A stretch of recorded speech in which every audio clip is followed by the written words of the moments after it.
പാടുന്ന ഈ ഗാനങ്ങൾ പലതും ആദ്യമായിട്ടാണ് ഞങ്ങൾ വേദിയിലൊക്കെ അവതരിപ്പിക്കുന്നത്. ആദ്യമായിട്ടാണ് ഈ ഗാനങ്ങളൊക്കെ അത് അവതരിപ്പിക്കുന്നുള്ളൊരു പ്രത്യേകത കൂടിയുണ്ട്. അതിവിടെ ആരംഭിക്കുകയാണ്. സ്തോത്രം.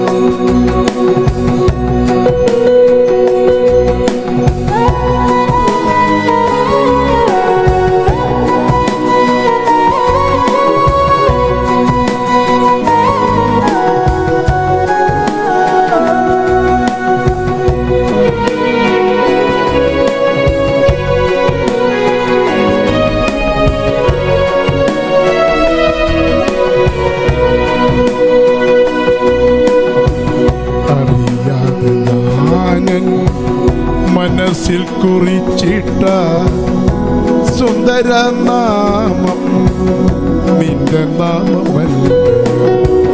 അറിയാതെ ഞാൻ മനസ്സിൽ കുറിച്ചിട്ട സുന്ദരനാമം നിന്റെ നാമമല്ല.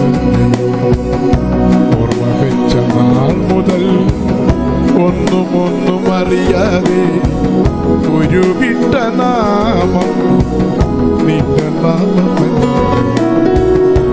ഓർമ്മ വെച്ച നാൾ മുതൽ ഒന്നും അറിയാതെ ഒരു വിട്ട നാമം നിന്റെ നാമമല്ല.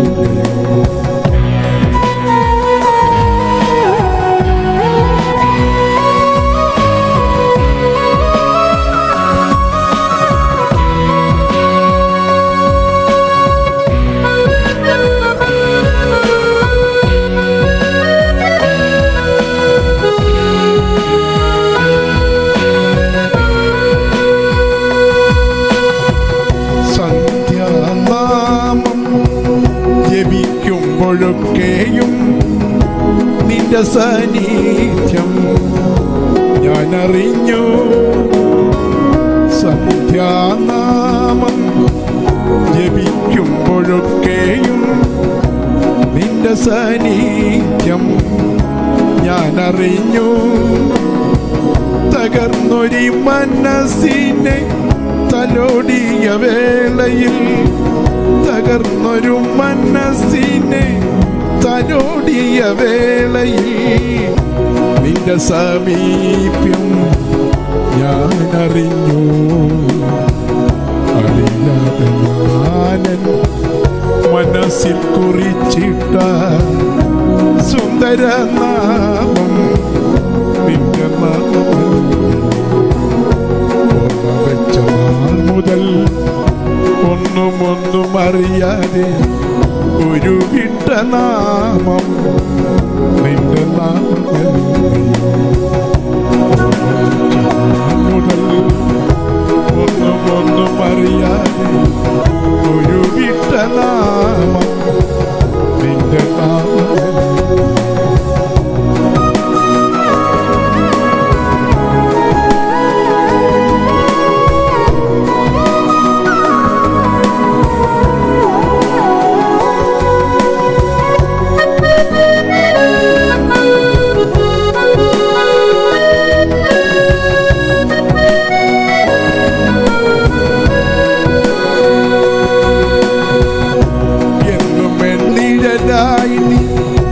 എന്നെ നയിച്ചിട്ടും അറിയാതെ തെറ്റുകൾ ചെയ്തു പോയാ. എന്നും നിഴലായി എന്നെ നയിച്ചിട്ടും അറിയാതെ തെറ്റുകൾ ചെയ്തു പോയാ. ഓരോ തുടിപ്പും ഓരോ ശ്വാസവും ഓരോ തുടിപ്പും ഓരോ ശ്വാസവും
അറിയാതെ ഒരു നാമം നിന്റെ നാമം മുതൽ ഒന്നും അറിയാതെ ഒരു നാമം നിന്റെ നാമം മനസ്സിൽ കുറിച്ചിട്ട സുന്ദരനാമം നിന്റെ നാമം.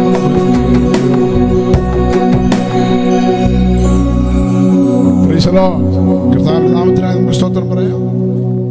വളരെ മനോഹരമായ സോളോ ഗാനങ്ങൾ ഇവിടെ നമ്മൾ കേട്ടുകൊണ്ടിരിക്കുകയാണ്. തുടർന്ന് നമ്മൾ ചേർന്ന് കർത്താവിനെ ഒരുമിച്ച് പാടി നമുക്ക് ദൈവത്തെ സ്തുതിക്കുകയും കർത്താവിനെ മഹത്വപ്പെടുത്തുകയും ചെയ്യാം. നമ്മൾ ദൈവവചനത്തിൽ വായിക്കുന്നത് ഇങ്ങനെയാണ്: നിന്റെ ദൈവമായ കർത്താവിനെ നീ പൂർണ്ണ ഹൃദയത്തോടും പൂർണ്ണ മനസ്സോടും പൂർണ്ണ ആത്മാവോടും പൂർണ്ണ ശക്തിയോടും കൂടെ ദൈവത്തെ മഹത്വപ്പെടുത്തണമെന്നാണ്. നമ്മുടെ കരങ്ങൾ ഇടിച്ചും ഒക്കെ സന്തോഷത്തോടുകൂടി നമുക്ക് പാടി ദൈവത്തെ സ്തുതിക്കാം.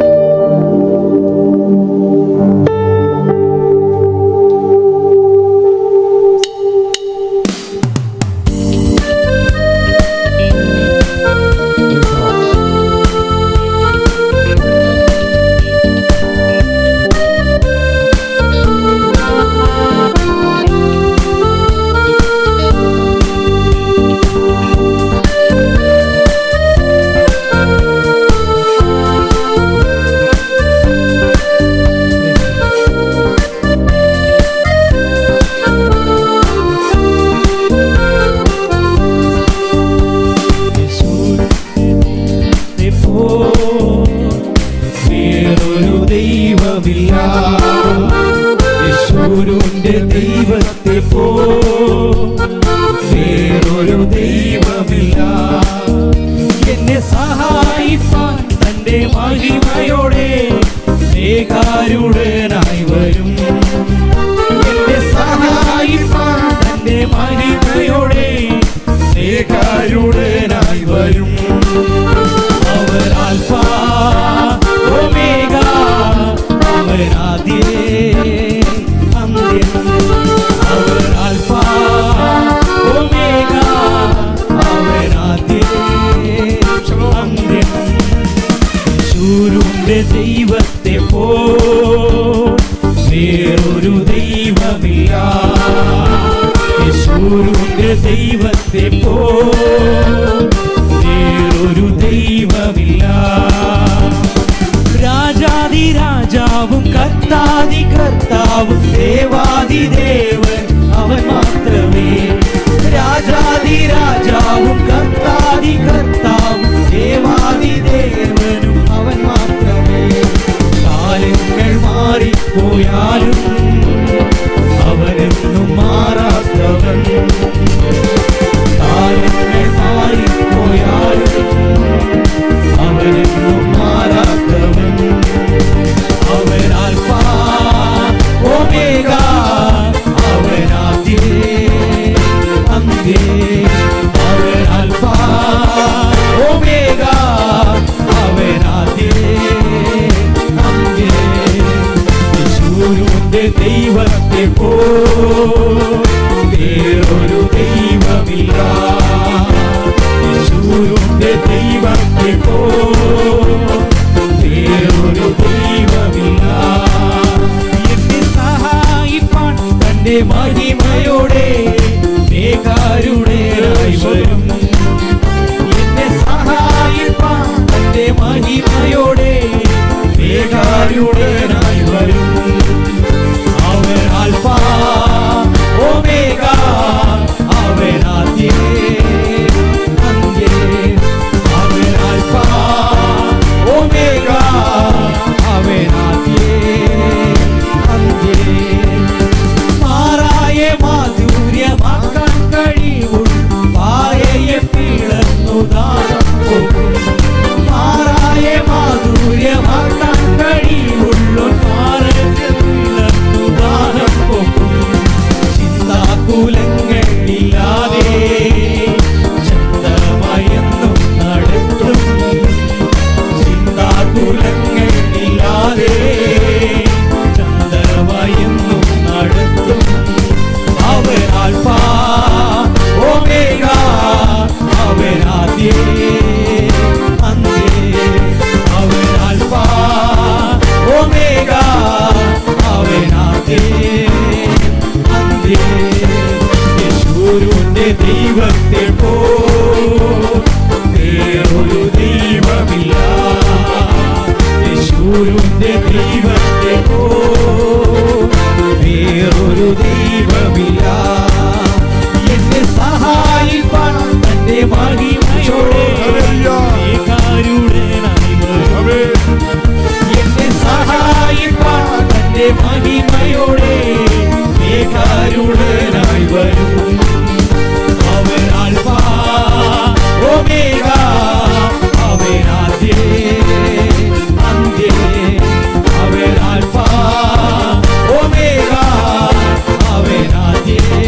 വേറൊരു ദൈവമില്ല. എന്നെ സഹായിപ്പാൻ തന്റെ മഹിമയോടെ ഏകാരുടേനായി വരും. എന്നെ സഹായിപ്പാൻ തന്റെ മഹിമയോടെ ഏകാരുടേനായി വരും. അവൻ ആൽഫ ഒമേഗ, അവൻ ആദ്യം അന്ത്യം. അവൻ ആൽഫ ഒമേഗ, അവൻ ആദ്യം അന്ത്യം. അവൻ ആൽഫ ഒമേഗ, അവൻ ആദ്യം അന്ത്യം. അവൻ ആൽഫ ഒമേഗ, അവൻ ആദ്യം അന്ത്യം. അവൻ ആൽഫ ഒമേഗ, അവൻ ആദ്യം അന്ത്യം. അവൻ ആൽഫ ഒമേഗ, അവൻ ആദ്യം അന്ത്യം. അവൻ ആൽഫ ഒമേഗ, അവൻ ആദ്യം അന്ത്യം.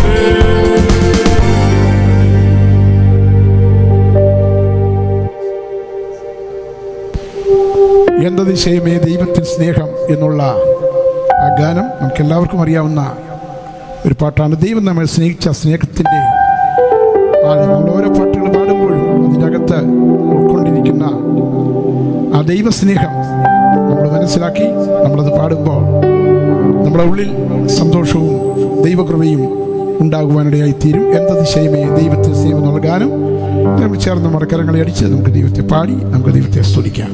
Praise the Lord.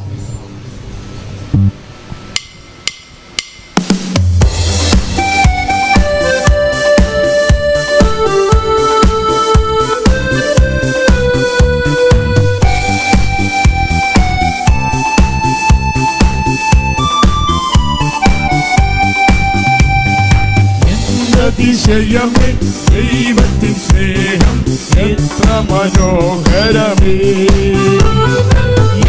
അതിശയമേ ദൈവത്തിൻ സ്നേഹം എത്ര മനോഹരമേ.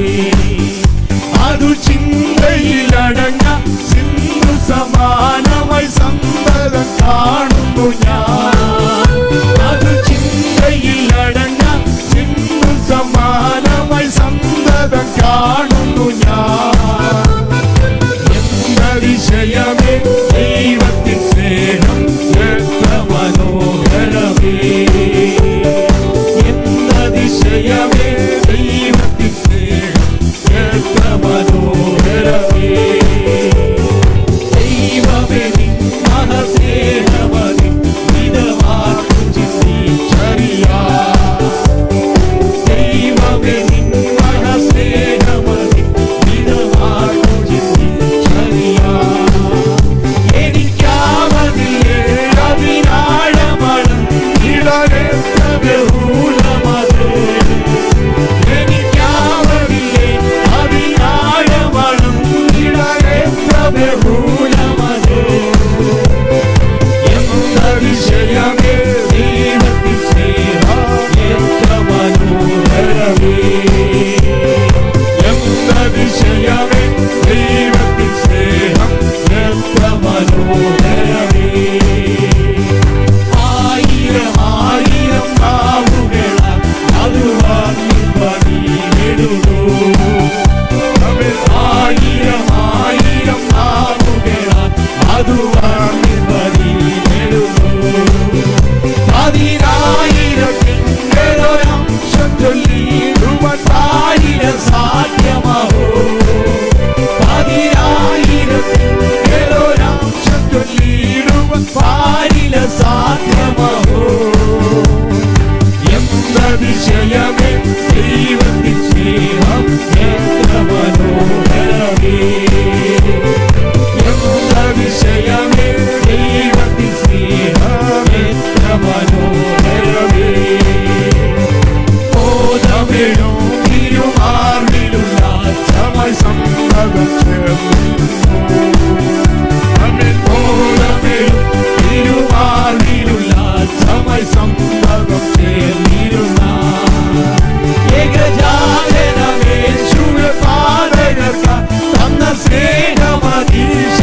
സ്നേഹം എത്ര മനോഹരമേ എന്നതിശയമേ ദൈവത്തിൻ സ്നേഹം എത്ര മനോഹരമേ പാപത്താൽ നിന്നെ ഞാൻ കോപിപ്പിച്ചുള്ളൊരു കാലത്തിൽ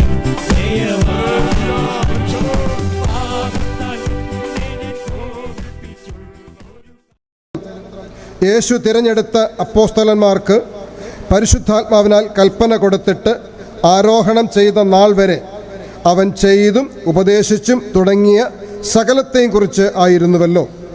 അവൻ കഷ്ടം അനുഭവിച്ച ശേഷം 40 നാളോളം അവർക്ക് പ്രത്യക്ഷനായി ദൈവരാജ്യം സംബന്ധിച്ച കാര്യങ്ങൾ പറഞ്ഞുകൊണ്ട് താൻ ജീവിച്ചിരിക്കുന്നു എന്ന് അനേകം ദൃഷ്ടാന്തങ്ങളാൽ അവർക്ക് കാണിച്ചു കൊടുത്തു. അങ്ങനെ അവൻ അവരുമായി കൂടിയിരിക്കുമ്പോൾ അവരോട്, നിങ്ങൾ യെരൂശലേം വിട്ടു പോകാതെ എന്നോട് കേട്ട പിതാവിൻ്റെ വാഗ്ദത്തത്തിനായി കാത്തിരിക്കണം. യോഹന്നാൻ വെള്ളം കൊണ്ട് സ്നാനം കഴിപ്പിച്ചു, നിങ്ങൾക്കോ ഇനി ഏറെ നാൾ കഴിയും മുമ്പേ പരിശുദ്ധാത്മാവ് കൊണ്ട് സ്നാനം ലഭിക്കും എന്ന് കൽപ്പിച്ചു. യോഹന്നാൻ വെള്ളം കൊണ്ട് സ്നാനം കഴിപ്പിച്ചു, നിങ്ങൾക്കോ ഇനി ഏറെ നാൾ കഴിയും മുമ്പേ പരിശുദ്ധാത്മാവ് കൊണ്ട് സ്നാനം ലഭിക്കും എന്ന് കൽപ്പിച്ചു. നമ്മളെ പാസ്റ്റർ സജി പ്രാർത്ഥനയിൽ നയിക്കുന്നതായിരിക്കും. നമ്മുടെ കണ്ണുകളെ അടയ്ക്കാം. ഈ നല്ല രാത്രിയിൽ നമ്മുടെ പുറമെയുള്ള കണ്ണുകളെ അടച്ച് അകമയുള്ള കണ്ണുകളെ നമുക്ക് പ്രകാശിപ്പിക്കാം. Price the lord. എല്ലാവരും പ്രാർത്ഥനയോടുകൂടെ ആയിരിക്കാം. Hallelujah, hallelujah, hallelujah. ഞങ്ങളെ അളവ് കൂടാതെ സ്നേഹിക്കുന്ന ഞങ്ങളുടെ സ്വർഗത്തിലെ നല്ല പിതാവേ, അനുഗ്രഹിക്കപ്പെട്ടതായിരിക്കുന്ന ഈ നല്ല സായൻ സന്ധ്യയ്ക്കായി ഞങ്ങളങ്ങേ സ്തുതിക്കുന്നു, ഞങ്ങളങ്ങേ മഹത്വപ്പെടുത്തുന്നു. കർത്താവേ, നിർണത്തിൻ്റെ പ്രദേശത്ത് ഞങ്ങൾ പ്രാർത്ഥിക്കുകയും ആഗ്രഹിക്കുകയും ചെയ്ത പ്രകാരം ഞങ്ങളുടെ സുവിശേഷ പരമ്പരയുടെ 4-ാമത്തെ രാത്രിയിലേക്ക് ഞങ്ങൾക്ക് കടന്നു വരുവാൻ സ്വർഗത്തിലെ ദൈവം ഞങ്ങൾക്ക് അവസരം തന്നതിനായി നന്ദിയോടെ സ്തോത്രം. ഇന്നത്തെ പകൽ മൊത്തം കർത്താവേ, നിന്റെ ചിറകിൻ്റെ മറവിൽ ഞങ്ങളെ അവിടുന്ന് മറച്ച കൃപയ്ക്കായി നന്ദിയോടെ സ്തോത്രം. ഈ ദേശത്ത് നടക്കുന്ന സുവിശേഷ യോഗം കർത്താവേ, അനേക ജീവിതങ്ങൾക്ക് അനുഗ്രഹമായി തീരുവാൻ, അനേകർക്ക് വിടുതലായി തീരുവാൻ കർത്താവേ നീ അവിടുന്ന് സഹായിക്കണമെന്ന് ഞങ്ങൾ അങ്ങയോട് പ്രാർത്ഥിക്കുന്നു.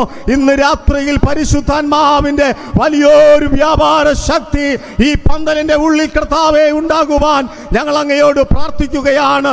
ആദിയിൽ പരിശുദ്ധാത്മാവ് വെള്ളത്തിൽ മേൽ പരിവർത്തിച്ചതുപോലെ ഈ ദേശത്തിൽ കർത്താവേ ഇവിടുത്തെ ദേശനിവാസികളുടെ മേൽ ഇന്ന് രാത്രിയിൽ പരിവർത്തിക്കുമാറണമെന്ന് പ്രാർത്ഥിക്കുന്നു. കല്ല് പോലുള്ള ഉള്ളങ്ങളെ മെഴുകുപോലെ ഉരുക്കുവാൻ ദൈവത്തിന് സ്തോത്രം. പാപികൾ മാനസാന്തരപ്പെടുവാൻ, പിന്മാറ്റക്കാർ മടങ്ങി വരുവാൻ, യേശുവിന്റെ ക്രൂശിൽ വന്ന് അവർ അഭയം പ്രാപിപ്പാൻ ഇന്ന് രാത്രിയിൽ കർത്താവേ ഞങ്ങൾ ഒരുമനപ്പെട്ട ഐക്യതയോടുകൂടെ ഈ ദേശത്തെ അവകാശമാക്കി ചോദിക്കുകയാണ്. എൻ്റെ പിതാവ് ഞങ്ങൾക്ക് അത് സാധിച്ചു തരുമെന്ന് ഞങ്ങൾ അത് വിശ്വസിക്കുകയാണ്. കർത്താവേ, ഇന്ന് രാത്രിയിൽ ദൈവത്തിന് സ്തോത്രം, ദൈവത്തിന്റെ പ്രവൃത്തി വെളിപ്പെടുവാൻ ഞങ്ങൾ അങ്ങ് പ്രാർത്ഥിക്കുകയാണ്.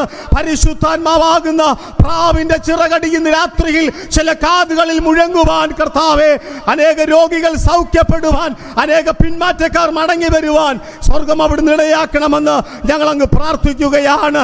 കർത്താവേ, ഗായക സംഘത്തെ ഓർത്ത് ഞങ്ങൾ പ്രാർത്ഥിക്കുന്നു. അതുപോലെ തന്നെ ശബ്ദവും വെളിച്ചവും ഒക്കെ എൻ്റെ സ്വർഗം അവിടുന്ന് നിയന്ത്രിക്കണമെന്ന് ഞങ്ങൾ അങ്ങയോട് പ്രാർത്ഥിക്കുകയാണ്. യാതൊരു അന്ധകാര ശക്തികളോ ദുഷ്ടന്റെ പോരുകളോ പോരാട്ടങ്ങളോ ദൈവത്തിന് സ്തോത്രം കടന്നു വരാതെ യേശുവിന്റെ ദൈവത്തിന് സ്തോത്രം രക്തത്താൽ അവിടുന്ന് ഈ പന്തലിലെയും ഈ പരിസരത്തെയും മുദ്രയിട്ട് കാക്കുമാറണമെന്ന് പ്രാർത്ഥിക്കുന്നു. ഇന്ന് രാത്രിയിൽ വചനം സംസാരിപ്പാൻ കടന്നു വന്നിരിക്കുന്ന കർത്താവിന്റെ ഭൃത്യനെ അങ്ങയുടെ കരങ്ങളിലേക്ക് ഏൽപ്പിക്കുന്നു. നിന്റെ അഭിഷേകത്തിന്റെ കൊമ്പ്, അഭിഷേകത്തിന്റെ തൈലം അദ്ദേഹത്തിന്റെ മേൽ ഒഴുക്കിമാറണമെന്ന് പ്രാർത്ഥിക്കുന്നു. ആ അഭിഷേകത്തിന്റെ തൈലം ഈ ദേശത്തിലേക്ക് ഒഴുകി ചെല്ലുവാൻ അഗരോന്റെ താടിയിൽ നിന്നും ആ വിശേഷ തൈലം ഒഴുകിയതുപോലെ ഇന്ന് രാത്രിയിൽ ആ ദൈവദാസനിൽ കൂടെ കേൾക്കുന്നതായ പരിശുദ്ധാത്മാവിന്റെ ശക്തി, പരിശുദ്ധാത്മാവിന്റെ പ്രവൃത്തി, ദൈവത്തിൻ്റെതായിരിക്കുന്ന വചനത്തിന്റെ ശക്തി ഇന്ന് രാത്രിയിൽ ചില ജീവിതങ്ങളെ രൂപാന്തരപ്പെടുത്തുന്ന രാത്രിയായി മാറുവാൻ ഞങ്ങൾ അങ്ങയോട് പ്രാർത്ഥിക്കുന്നു. തൻ്റെ ദാസൻ ദൈവവചന ശുശ്രൂഷയ്ക്കായി പ്രവേശിക്കുമ്പോൾ ആ ക്രൂശിന്റെ മറവിൽ നിന്നുകൊണ്ട് കർത്താവേ പ്രസംഗിപ്പാൻ നിന്റെ ദാസനെ ബലപ്പെടുത്തണം. മാനുഷികമായ ശബ്ദമല്ല, സ്വർഗത്തിലെ ഇമ്പ ശബ്ദം കേൾക്കുവാൻ ഞങ്ങളെ തന്നെ അവിടുന്ന് ഒരുക്കുകയാണ് കർത്താവേ. ഇന്ന് രാത്രിയിൽ അങ്ങയുടെ സാന്നിധ്യം ഈ പന്തലിന് നടുവിലുള്ളതിനായി സ്തോത്രം. നിന്റെ ദാസനെയും അവിടുന്ന് അഭിഷേകം ചെയ്താട്ടെ. കേൾവിക്കാരായിരിക്കുന്ന ഞങ്ങളെ ദൈവം അനുഗ്രഹിച്ചാട്ടെ. ഈ മൈക്കിന്റെ ശബ്ദപരിധിയിൽ ആരൊക്കെ കേൾക്കുന്നുണ്ടോ അവരെയൊക്കെയും സ്വർഗം അനുഗ്രഹിക്കണമെന്ന് പ്രാർത്ഥിക്കുന്നു. അവിടുന്ന് പ്രാർത്ഥന കേട്ടതിനായി സ്തോത്രം. യേശു ക്രിസ്തുവിൻ ധന്യമുള്ള നാമത്തിൽ തന്നെ ആമേൻ, ആമേൻ. സ്തോത്രം.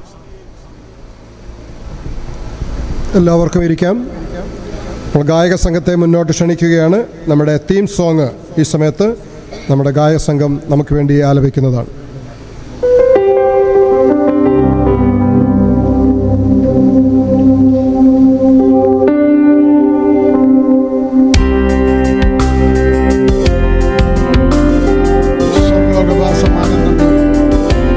എന്നുള്ള ഈ ഗാനമാണ്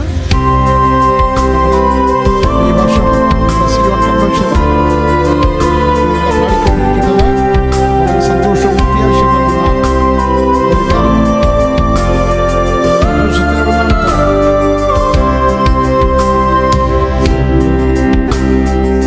ആനന്ദമേ അതു നിത്യം അതിരമ്യം ആനന്ദം ആനന്ദമേ ലോകവാസം ആനന്ദമേ അതു നിത്യം അതിരമ്യം ആനന്ദം ആനന്ദമേ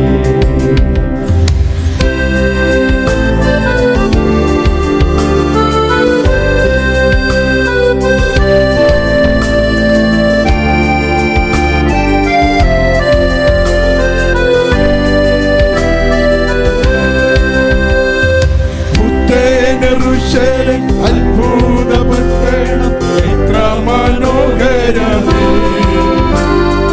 പുത്തേനറുശലേം അത്ഭുതപട്ടണം എത്ര മനോഹരമേ. ദൈവത്തിൻ തേജസ് നിന്നീ വിളങ്ങിടും ശോഭന രാജ്യമതേ. ദൈവത്തിൻ തേജസാൽ നിന്നീ വിളങ്ങിടും ശോഭന രാജ്യമതേ. ലോകവാസം ആനന്ദമേ അതു നിത്യം അതിരമ്യം ആനന്ദം ആനന്ദമേ. സ്വർലോകവാസം ആനന്ദമേ അതു നിത്യം അതിരമ്യം ആനന്ദം ആനന്ദമേ.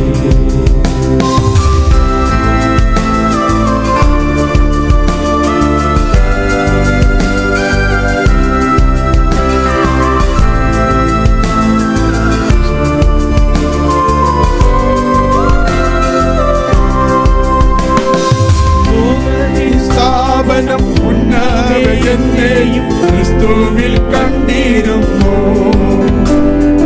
ലോകത്തിൻ സ്ഥാപനം ഉന്നതയെന്നെയും ക്രിസ്തുവിൽ കണ്ടിരുന്നു. സൗഭാഗ്യ ജീവിത പങ്കാളിയാകുവാൻ എന്നെ തിരഞ്ഞെടുത്തു. സൗഭാഗ്യ ജീവിത പങ്കാളിയാകുവാൻ എന്നെ തിരഞ്ഞെടുത്തു. ലോകവാസം ആനന്ദമേ അതു നിത്യം അതിരമ്യം ആനന്ദം ആനന്ദമേ. ലോകവാസം ആനന്ദമേ അതു നിത്യം അതിരമ്യം ആനന്ദം ആനന്ദമേ.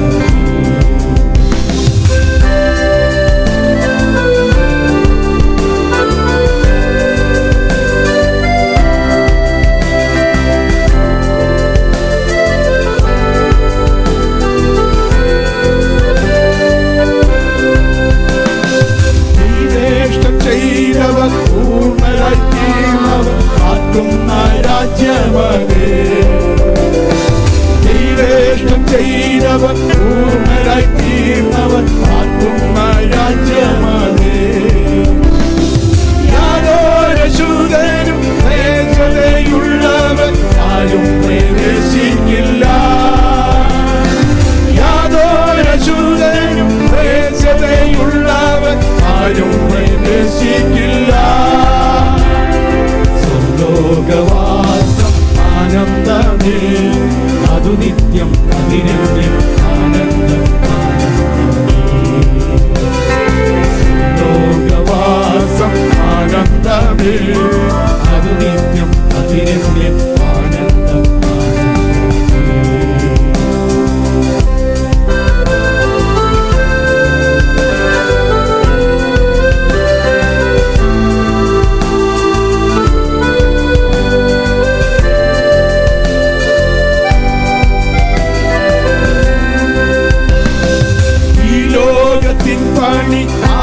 ആകവേ വെന്തുവും പാനവും മാറിപ്പോകും.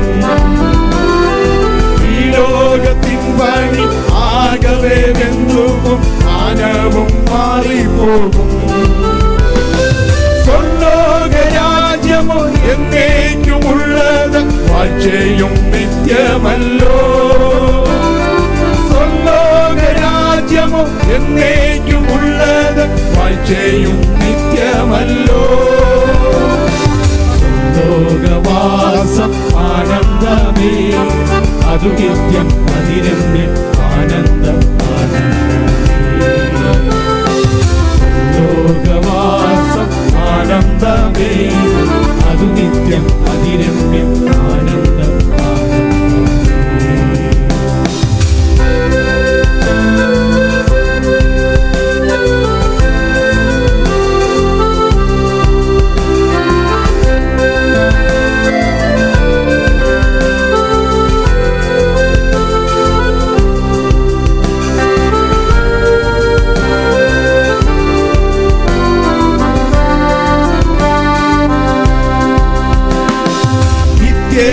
ദൈവത്തിൻ സന്നിധാനത്തിങ്കൽ തന്റെ വിശുദ്ധരുമാ. നിത്യനാം ദൈവത്തിൻ സന്നിധാനത്തിങ്കൽ തന്റെ വിശുദ്ധരുമാ. ആനന്ദപൂർണനായി അന്നു ഞാൻ പാടുമേ വീണ്ടെടുപ്പിൻ ഗാനങ്ങൾ. ആനന്ദപൂർണനായി അന്നു ഞാൻ പാടുമേ വീണ്ടെടുപ്പിൻ ഗാനങ്ങൾ. സ്വർലോകവാസം ആനന്ദമേ, അതു നിത്യം അതിരമ്യം ആനന്ദം. സ്വർലോകവാസം ആനന്ദമേ, അതു നിത്യം അതിരമ്യം ആനന്ദം.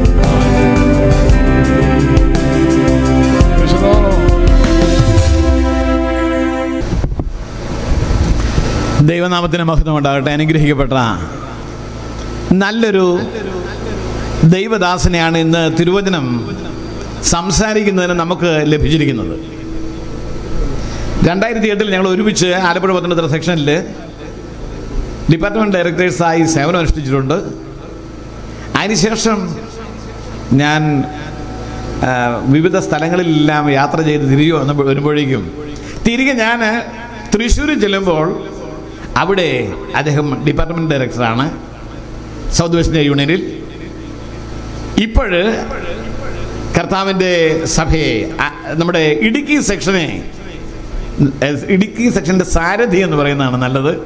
ഇടുക്കി സെക്ഷനെ നല്ല രീതിയിൽ കൊണ്ടുവരുന്നതിന് അക്ഷീണം പ്രയത്നിച്ചുകൊണ്ടിരിക്കുന്ന അനുഗ്രഹിക്കപ്പെട്ട ദൈവദാസനാണ്. നമുക്ക് പക്ഷേ അതല്ല ഇന്ന് ആവശ്യം.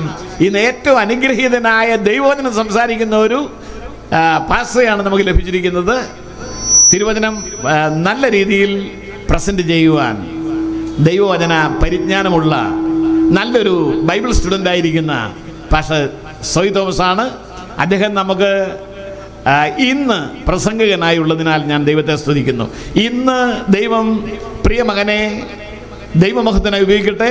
പരിശുദ്ധാത്മ നിറവിൽ ദൈവവചനം സംസാരിക്കുവാൻ പ്രിയമകനെ സഹായിക്കട്ടെ, ശക്തീകരിക്കട്ടെ. ദൈവാത്മാവിനാൽ കർത്താവ് പ്രിയമകനെ നിറയ്ക്കട്ടെ എന്ന് ഞാൻ പ്രാർത്ഥിക്കുന്നു. ഈ സമയത്ത് തിരുവചനം ഘോഷിക്കുന്നതിനായി പാസ്റ്റർ സോയി തോമസിനെ ക്ഷണിച്ചു കൊടുത്തു. Praise the lord. Praise the lord. Amen. സ്തോത്രം. ദൈവം അനുഗ്രഹിക്കട്ടെ. ആലപ്പുഴ പത്തനംതിട്ട സെക്ഷൻ്റെ നേതൃത്വത്തിൽ നിരണം പ്രദേശത്ത് ഏറ്റവും അനുഗ്രഹിക്കപ്പെട്ടതായ കൺവെൻഷൻ യോഗങ്ങൾ നടത്തുവാൻ വീണ്ടും ഈ വർഷം വലിയവനായിരിക്കുന്ന ദൈവം അനുഗ്രഹിക്കുകയും സഹായിക്കുകയും ചെയ്തുകൊണ്ട് സർവ്വവല്ലഭനായ സർവ്വനല്ലവനായ ദൈവത്തിന് ഇന്ന് രാത്രിയിൽ സകല മഹത്വവും പുകഴ്ചയും കരയറ്റുന്നു.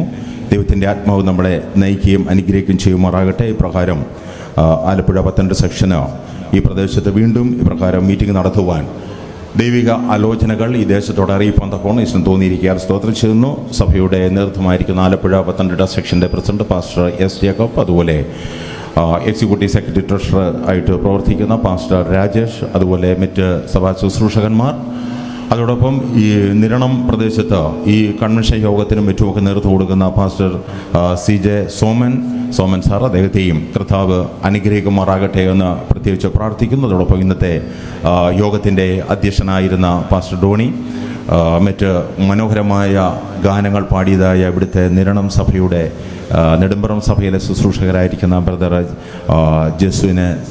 ജസ്റ്റിൻ, അതുപോലെ പാസ്റ്റർ CJ സോമൻ സാറിൻ്റെ ടീം, എല്ലാ പ്രിയപ്പെട്ടവരെ ഓർത്ത് ദൈവത്തിന് സകല മഹത്വവും കരയറ്റുന്നു. ദൈവം അനുഗ്രഹിക്കട്ടെ. വളരെ മനോഹരമായ ഗാനമാണല്ലോ പാടിയത്. അതുപോലെ പ്രത്യേകിച്ച് തിരഞ്ഞെടുക്കപ്പെട്ടതായ തീം സോങ് ഉണ്ടായിരുന്നു. അത് എല്ലാ ദിവസവും പാടി ദൈവത്തെ ആരാധിക്കുന്നു. അതിലധികമായ സന്തോഷമുണ്ട്. കഴിഞ്ഞ 3 ദിവസങ്ങളിലും അനുഗ്രഹിക്കപ്പെട്ട ദൈവദാസന്മാർ, ശുശ്രൂഷകന്മാർ ഇവിടെ വന്ന് ദൈവവചനം ശുശ്രൂഷിക്കുകയുണ്ടായല്ലോ. ഇന്ന് രാത്രിയിൽ 4ാമത്തെ രാത്രിയാണല്ലോ. 4ാമത്തെ രാത്രിയിലും ദൈവവചനം ശുശ്രൂഷിപ്പാൻ തക്കോണം വലിയവനായിരിക്കുന്ന ദൈവം എന്നെ ഈ ദേശത്തേക്ക് അയക്കുകയും അപ്രകാരം ഈ ദേശത്ത് ശുശ്രൂഷിക്കുന്നതിന് വേണ്ടി ക്ഷണിച്ചതായി പ്രിയപ്പെട്ടവരുള്ളതായി നന്ദി സ്നേഹവും ഒരിക്കൽ കൂടി അറിയിക്കുകയാണ് ചെയ്യുന്നത്. ഇന്ന് രാത്രിയിൽ ദൈവാത്മാവ് നമ്മളെ ഓരോരുത്തരെയും നടത്തട്ടെ. ഇവിടെ നടക്കുന്ന യോഗ പരമ്പരകളുടെ ഏറ്റവും വലിയ പ്രത്യേകത എന്ന് പറയുന്നത് ഓരോ ദിവസവും പ്രസംഗിക്കുന്ന സുവിശേഷകന്മാർക്ക് അവർ പ്രസംഗിക്കേണ്ട വിഷയത്തെ സംബന്ധിച്ചുള്ള നിർദ്ദേശം കൃത്യമായിട്ട് അവർക്ക് കൊടുത്തിട്ടുണ്ട് എന്നുള്ളതാണ്. അതുകൊണ്ട് കഴിഞ്ഞ 3 ദിവസങ്ങളിലും അവർ കൊടുത്ത നിർദ്ദേശപ്രകാരം ദൈവവചന ശുശ്രൂഷകൾ ഈ ദേശത്തേക്കുള്ള ദൈവത്തിൻ്റെ ആലോചനകൾ അറിയിച്ചു. അതിലധികം സന്തോഷമുണ്ട്. ഇന്ന് രാത്രിയിലും ദൈവം എനിക്ക് ദൈവത്തിൻ്റെ പരിശുദ്ധാത്മാവ് എന്നുള്ള വിഷയത്തെ ആസ്പദമാക്കി സംസാരിക്കണമെന്നാണ് ഇതിൻ്റെ സംഘാടകർ എന്നെ അറിയിച്ചിരിക്കുന്നത്. അതുകൊണ്ടൊരു ആത്മപ്രവർത്തനം, ഒരു ആത്മമാരി തന്നെ, ഒരു അഭിഷേകം തന്നെ നമ്മുടെ ജീവിതത്തിൽ ഉണ്ടാകുവാൻ കർത്താവ് സഹായിക്കട്ടെ. ദൈവവചനത്തിലുള്ള ആലോചന നമ്മുടെ ആത്മീയ ജീവിതത്തിൽ പല വ്യത്യസ്തതകളും പല വ്യത്യസ്ത ആശയങ്ങളും ഒക്കെ നിലനിൽക്കുന്ന കാലയളവിലാണ്. അതെല്ലാം ഒന്ന് ക്രോഡീകരിച്ചുകൊണ്ട് ദൈവത്തിൻ്റെ വചനപ്രകാരം നമുക്ക് അല്പസമയം യാത്ര ചെയ്യാം. അപ്രകാരം നമുക്ക് ദൈവത്തിൻ്റെ വചനത്തിലേക്ക് നമുക്ക് കടന്നു പോകാം. ഇന്നത്തെ ദൈവവചന ചിന്തയ്ക്കായിട്ട് തിരഞ്ഞെടുത്തിരിക്കുന്ന വേദഭാഗം പ്രഥമമായിട്ട് ഇവിടെ വായിച്ച് കേൾപ്പിച്ചിരുന്നു. അപ്പോസ്തല പ്രവൃത്തികളുടെ പുസ്തകം. എല്ലാവരും പുസ്തകം എടുത്താണ്.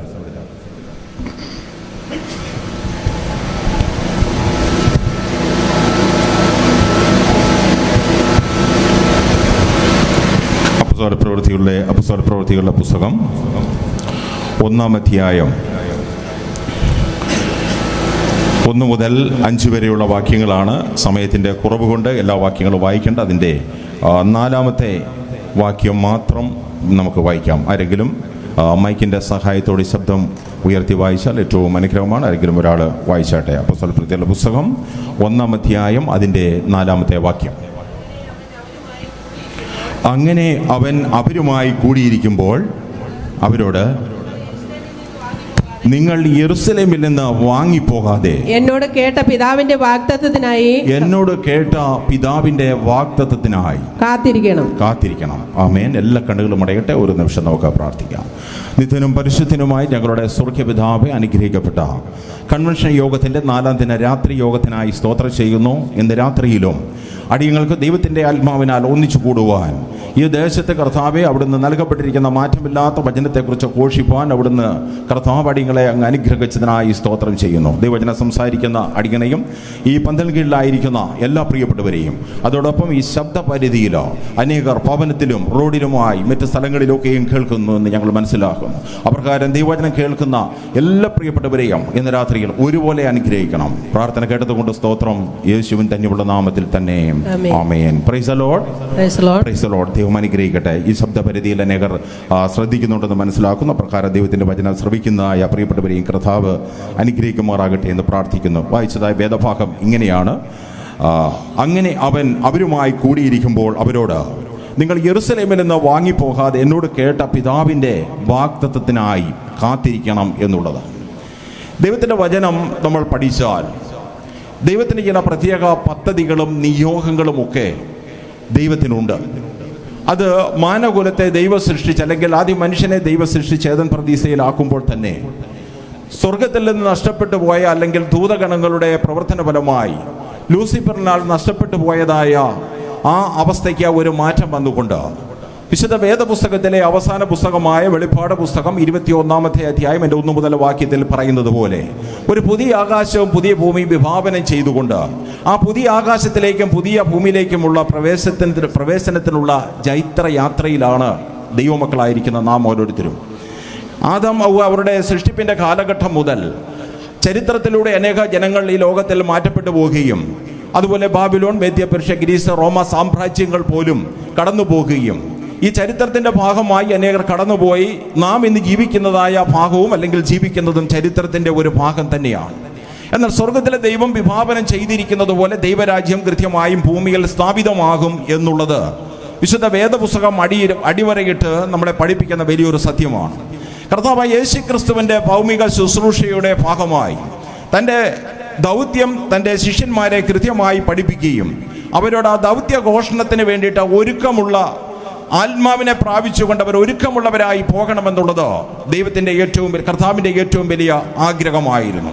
അതുകൊണ്ട് തന്നെ തൻ്റെ ശിഷ്യന്മാരെ കർത്താവ് പഠിപ്പിക്കുകയും അവർക്കുള്ള പരിശീലനം നൽകുന്നതായ ഏതാണ്ട് ഒരു 3.5 വർഷം എന്ന് പറയാം. 3.5 വർഷം തന്നെ എല്ലാവർക്കും പരിശീലനം കിട്ടിയില്ല എങ്കിലും ഏതാണ്ട് 2 വർഷത്തിലധികമായ പരിശീലനം കർത്താവ് തിരഞ്ഞെടുക്കപ്പെട്ടതായ എല്ലാ ശിഷ്യന്മാർക്കും കിട്ടിയിട്ടുണ്ട് എന്നുള്ളതാണ്.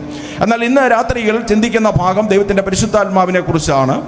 എന്നാൽ മറ്റൊരു വസ്തുത എന്ന് പറയുന്നത് തൻ്റെ ശിഷ്യന്മാർക്ക് പരിശീലനം ലഭിച്ചപ്പോൾ ഒരു പക്ഷെങ്കിൽ ആ ഭാഗങ്ങൾ വിശുദ്ധ വേദപുസ്തകത്തിൽ രേഖപ്പെടുത്തിയിരിക്കുന്ന പല ഭാഗങ്ങളും വായിച്ചാൽ ചില അത്ഭുതങ്ങൾ അല്ലെങ്കിൽ അനേക അത്ഭുതങ്ങളും അടയാളങ്ങളും നടന്ന അനേക രോഗികൾ സൗഖ്യമാകുവാനും പാപികൾ മാനസാന്തരപ്പെടാനും ഇടയായി തീർന്നപ്പോൾ ആ ദൗത്യത്തിൻ്റെ പിന്നിൽ ചില രോഗികൾക്ക് സൗഖ്യമാകുക, നല്ല ജീവിതത്തെ അവർക്ക് പ്രദാനം ചെയ്യുക എന്നുള്ളതാണോ ലക്ഷ്യമെന്ന് ഒരു പക്ഷെങ്കിൽ ഇന്ന് ആരെങ്കിലും ചിന്തിക്കുന്നുണ്ടെങ്കിൽ അതിലുപരിയായി ദൈവത്തിൻ്റെ ഏറ്റവും വലിയ പദ്ധതി എന്ന് ഞാൻ പറഞ്ഞതുപോലെ പുതിയ ആകാശവും പുതിയ ഭൂമിയും ദുഷ്ടവ്യവസ്ഥിതികളുടെ ഭാഗത്തിൽ നിന്നും ഒഴിവാക്കിക്കൊണ്ട് പൈശാചിനെ ബന്ധിച്ചുകൊണ്ട് ദുഷ്ടന്മാരെ ഈ ലോകത്തിൽ നിന്നും തുടച്ചു നീക്കി ദൈവരാജ്യം ഭൂമിയിൽ സ്ഥാപിതമാകുക എന്നുള്ളത് സ്വർഗത്തിന്റെ വലിയൊരു പദ്ധതിയാണ്. അതിനോട് യോജിക്കുന്നവർക്ക് കരങ്ങളെ ഉയർത്താം. Praise the lord, praise the Lord.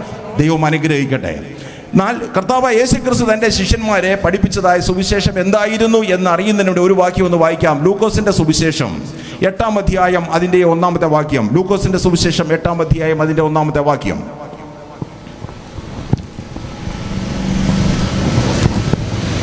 എടുത്തവരാരെങ്കിലും വായിക്കാം. ലൂക്കോസിന്റെ സുവിശേഷം 8-ന്റെ 1.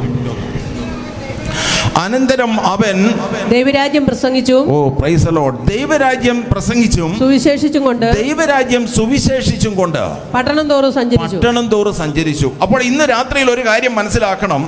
ദൈവരാജ്യം പ്രസംഗിച്ചുകൊണ്ട് കർത്താവായ യേശു ക്രിസ്തു എന്ത് ചെയ്തു? പട്ടണം തോറും നടന്നു എന്നുള്ളതാണ്. അങ്ങനെയാണെങ്കിൽ തൻ്റെ ശിഷ്യന്മാരെയും എന്ത് പ്രസംഗിക്കണമെന്നാണ് പഠിപ്പിച്ചത്? ദൈവരാജ്യം സംബന്ധിച്ചുള്ളതായ കാര്യങ്ങൾ, ദൈവരാജ്യത്തിന്റെ മർമ്മങ്ങളെ പ്രസംഗിക്കണം എന്നുള്ളതാണ്. ഇന്ന് രാത്രിയിൽ നമ്മൾ ചിന്തിച്ചാൽ തൻ്റെ ശിഷ്യന്മാരോട് കർത്താവായ യേശു ക്രിസ്തു ഉപമകളിലൂടെ പ്രസ്താവിച്ചതായ എല്ലാ ഉപമകളും ഒന്നെടുത്ത് പരിശോധിച്ചു കഴിഞ്ഞാൽ ദൈവരാജ്യത്തിന്റെ മർമ്മങ്ങളെ വെളിപ്പെടുത്തുന്ന ഉപമകളായിരുന്നു എന്നുള്ളതാണ്. വിധക്കാരന്റെ ഉപമയാണെങ്കിലും കടുകുമണിയുടെ ഉപമയാണെങ്കിലും ഇതെല്ലാം ദൈവരാജ്യത്തെ സൂചിപ്പിക്കുന്നതായി, അർത്ഥാൽ സ്വർഗരാജ്യത്തെ സൂചിപ്പിക്കുന്നതായി ഉപമകളായിരുന്നു എന്ന് കാണുവാൻ കഴിയുന്നുണ്ട്. വീണ്ടും തന്റെ 12 ശിഷ്യന്മാരെ തെരഞ്ഞെടുത്ത് അവരെ അഭിഷേകം ചെയ്ത് അവരെ അയക്കുമ്പോൾ രോഗികളെ സൗഖ്യമാക്കുവാൻ, വിടുതലിന്റെ ശുശ്രൂഷ ചെയ്യുന്നതിന് വേണ്ടിയിട്ട്, മാനസാന്തരത്തിന്റെ പ്രസംഗം ചെയ്യുന്നതിന് വേണ്ടി ദേശത്ത് അവരെ അയക്കുമ്പോൾ തൊട്ടടുത്ത അധ്യായം ലൂക്കോസിന്റെ സുവിശേഷം 9-ാം അധ്യായം അതിന്റെ 2-ാമത്തെ വാക്യം 1 മുതൽ വായിച്ചാട്ടെ. 1-ാമത്തെ വാക്യം വായിക്കുമ്പോൾ വീണ്ടും അവർക്ക് കൊടുത്തിരുന്ന ശുശ്രൂഷയുടെ നിബന്ധനകളെ സംബന്ധിച്ച് നമ്മൾ അവിടെ കാണുകയാണ്. ഒന്നുകൂടെ വായിക്കാം. അവൻ പന്തിരുവരെ അടുക്ക വിളിച്ച് സകല ഭൂതങ്ങളുടെ മേലും വ്യാധികളെ സൗഖ്യമാക്കുവാനും അവർക്ക് ശക്തിയും അധികാരവും കൊടുത്തു. ആമേൻ. അടുത്ത വാക്യം കൂടെ. ദൈവരാജ്യം പ്രസംഗിപ്പാനും. Price the Lord. ദൈവരാജ്യം പ്രസംഗം മതി, അവിടെ നിൽക്കട്ടെ. ബാക്കിയുള്ളത് പിന്നെ നമുക്ക് വായിക്കാം. ദൈവരാജ്യം പ്രസംഗിക്കുവാനും. കണ്ടോ, ദൈവരാജ്യം പ്രസംഗിക്കുന്നതിന് വേണ്ടിയിട്ടാണ് തന്റെ ശിഷ്യന്മാർക്ക് പരിശീലനം കൊടുത്തത്.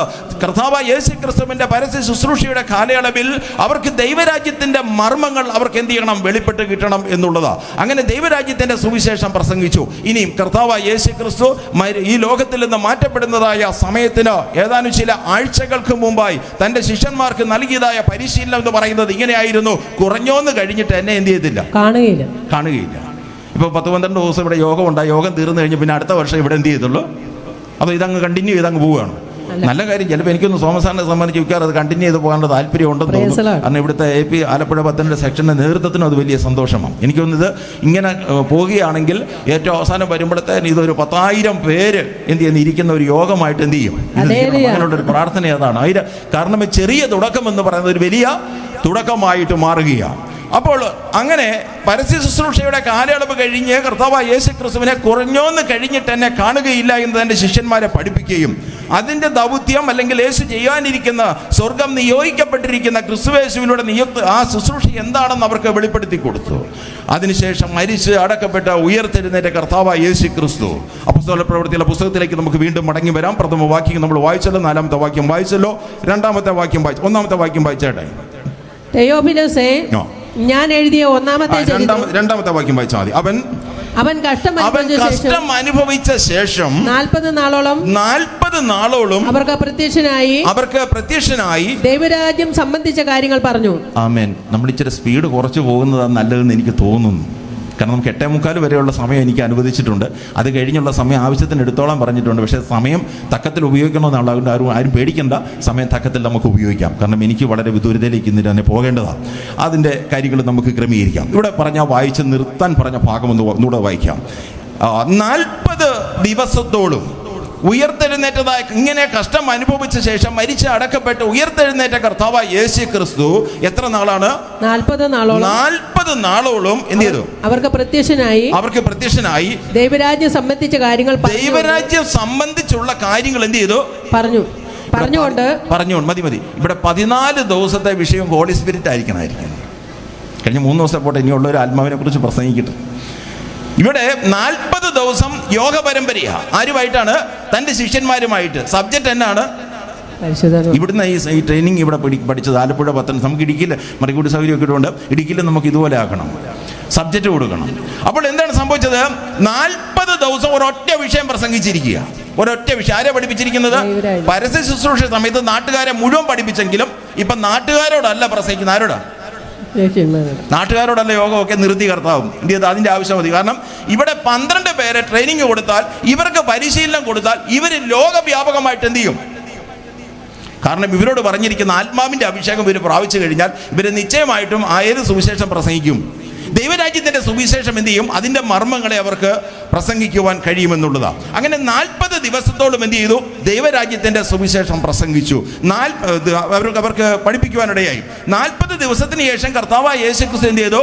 സ്വർഗാരോഹണം ചെയ്തു. ലേവ്യ പുസ്തകം അതിൻ്റെ 23-ാമത്തെ അധ്യായം, ഇപ്പോൾ വായിക്കണ്ട, ലേവ്യ പുസ്തകം 23-ാം അധ്യായം 16-ാമത്തെ വാക്യം വായിച്ചു കഴിയുമ്പോൾ അവിടെ നമുക്ക് കാണുവാൻ കഴിയുന്നത് പഴയ നിയമത്തിലുള്ള പല ആചാരാനുഷ്ഠാനങ്ങൾ അല്ലെങ്കിൽ അതുപോലുള്ള പെരുന്നാളുകളെ കുറിച്ച് വായിക്കുമ്പോൾ അവിടെ നമുക്ക് കാണുന്നത് ഒരു ആദ്യഫല പെരുന്നാളിനെ കുറിച്ച് കാണുന്നുണ്ട്. ആദ്യഫല പെരുന്നാൾ എന്ന് പറഞ്ഞാൽ പുരോഹിതൻ ആദ്യഫല കറ്റ യെരുസലേം അല്ലെങ്കിൽ ദൈവത്തിൻ്റെ ആലയത്തിൽ എന്ത് ചെയ്യണം? നീരാജനം ചെയ്യണം എന്നവിടെ നമ്മൾ വായിക്കുകയാണ്. അപ്പോൾ ആദ്യഫല കറ്റ നീരാജനം ചെയ്യണമെന്ന് പറഞ്ഞാൽ ആ കറ്റ ഫലശേഖരങ്ങളുടെ ഭാഗമായി ഗോതമ്പ്, യവം അല്ലെങ്കിൽ അതുപോലുള്ള കൊയ്ത്ത് ഭാഗമായി കഴിയുമ്പോൾ അതിൻ്റെ ആദ്യഫല കറ്റ യെരുസലേം ആലയത്തിൽ കൊണ്ടുവന്ന് പുരോഹിതൻ എന്ത് ചെയ്യണം? അത് ഉയർത്തുകയും താഴ്ത്തുകയും ചെയ്യണം. എന്ന് പറഞ്ഞാൽ ആദ്യഫല കറ്റ എവിടെ വരണം? ആലയത്തിൽ വരണമെന്നുള്ളതാണ്. എന്നാൽ അതിൻ്റെ പൂർത്തീകരണം എന്ന വണ്ണം ആദ്യഫല കറ്റയായി മരിച്ചവരുടെ ഇടയിൽ നിന്നും ആദ്യഫല കറ്റയായിട്ട് ആരിപ്പോൾ ഉയർത്തെഴുന്നേറ്റിരിക്കുക? അതിന്റെ പൂർത്തീകരണമായി കർത്താവായ യേശു ക്രിസ്തു ഉയർത്തെഴുന്നേറ്റിരിക്കുക.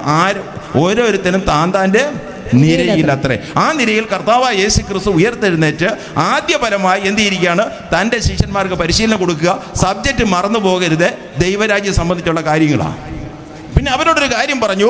ദൈവരാജ്യം സംബന്ധിച്ചുള്ള കാര്യങ്ങൾ പ്രസംഗിക്കുക 4-ാമത്തെ വാക്യത്തിൽ പറഞ്ഞത്, നിങ്ങൾ ഈ പട്ടണത്തിൽ നിന്ന് നിങ്ങൾ എന്ത് ചെയ്യാൻ പാടില്ല?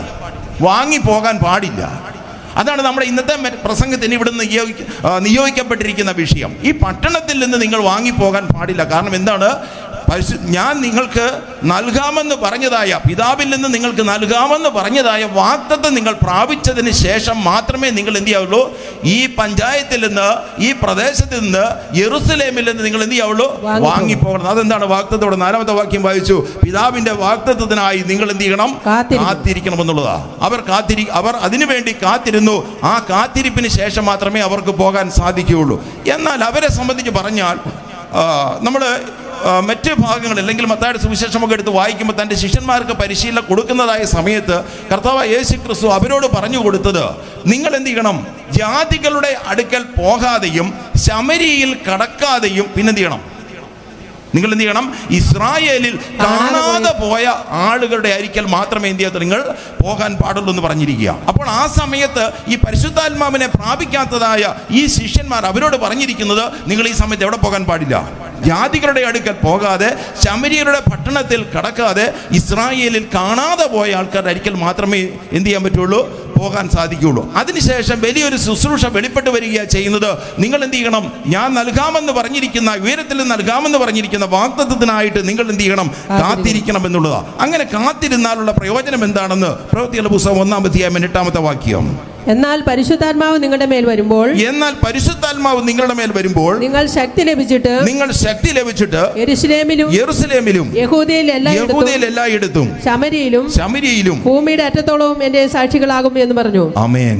ദൈവത്തിന്റെ പരിശുദ്ധാത്മാവിന്റെ ഫലം എന്താണെന്ന് ചോദിച്ചാൽ, പരിശുദ്ധാത്മാവ് നമ്മുടെ മേൽ വന്നു കഴിഞ്ഞാൽ, തന്റെ ശിഷ്യന്മാരുടെ മേൽ വന്നു വരുമ്പോൾ അവരെന്തായി തീരുമെന്നാണ് പറഞ്ഞത്? ശക്തി ലഭിച്ചിട്ട്. അവരനങ്ങാതെ വീട്ടിയിരിക്കുന്നതാണ്.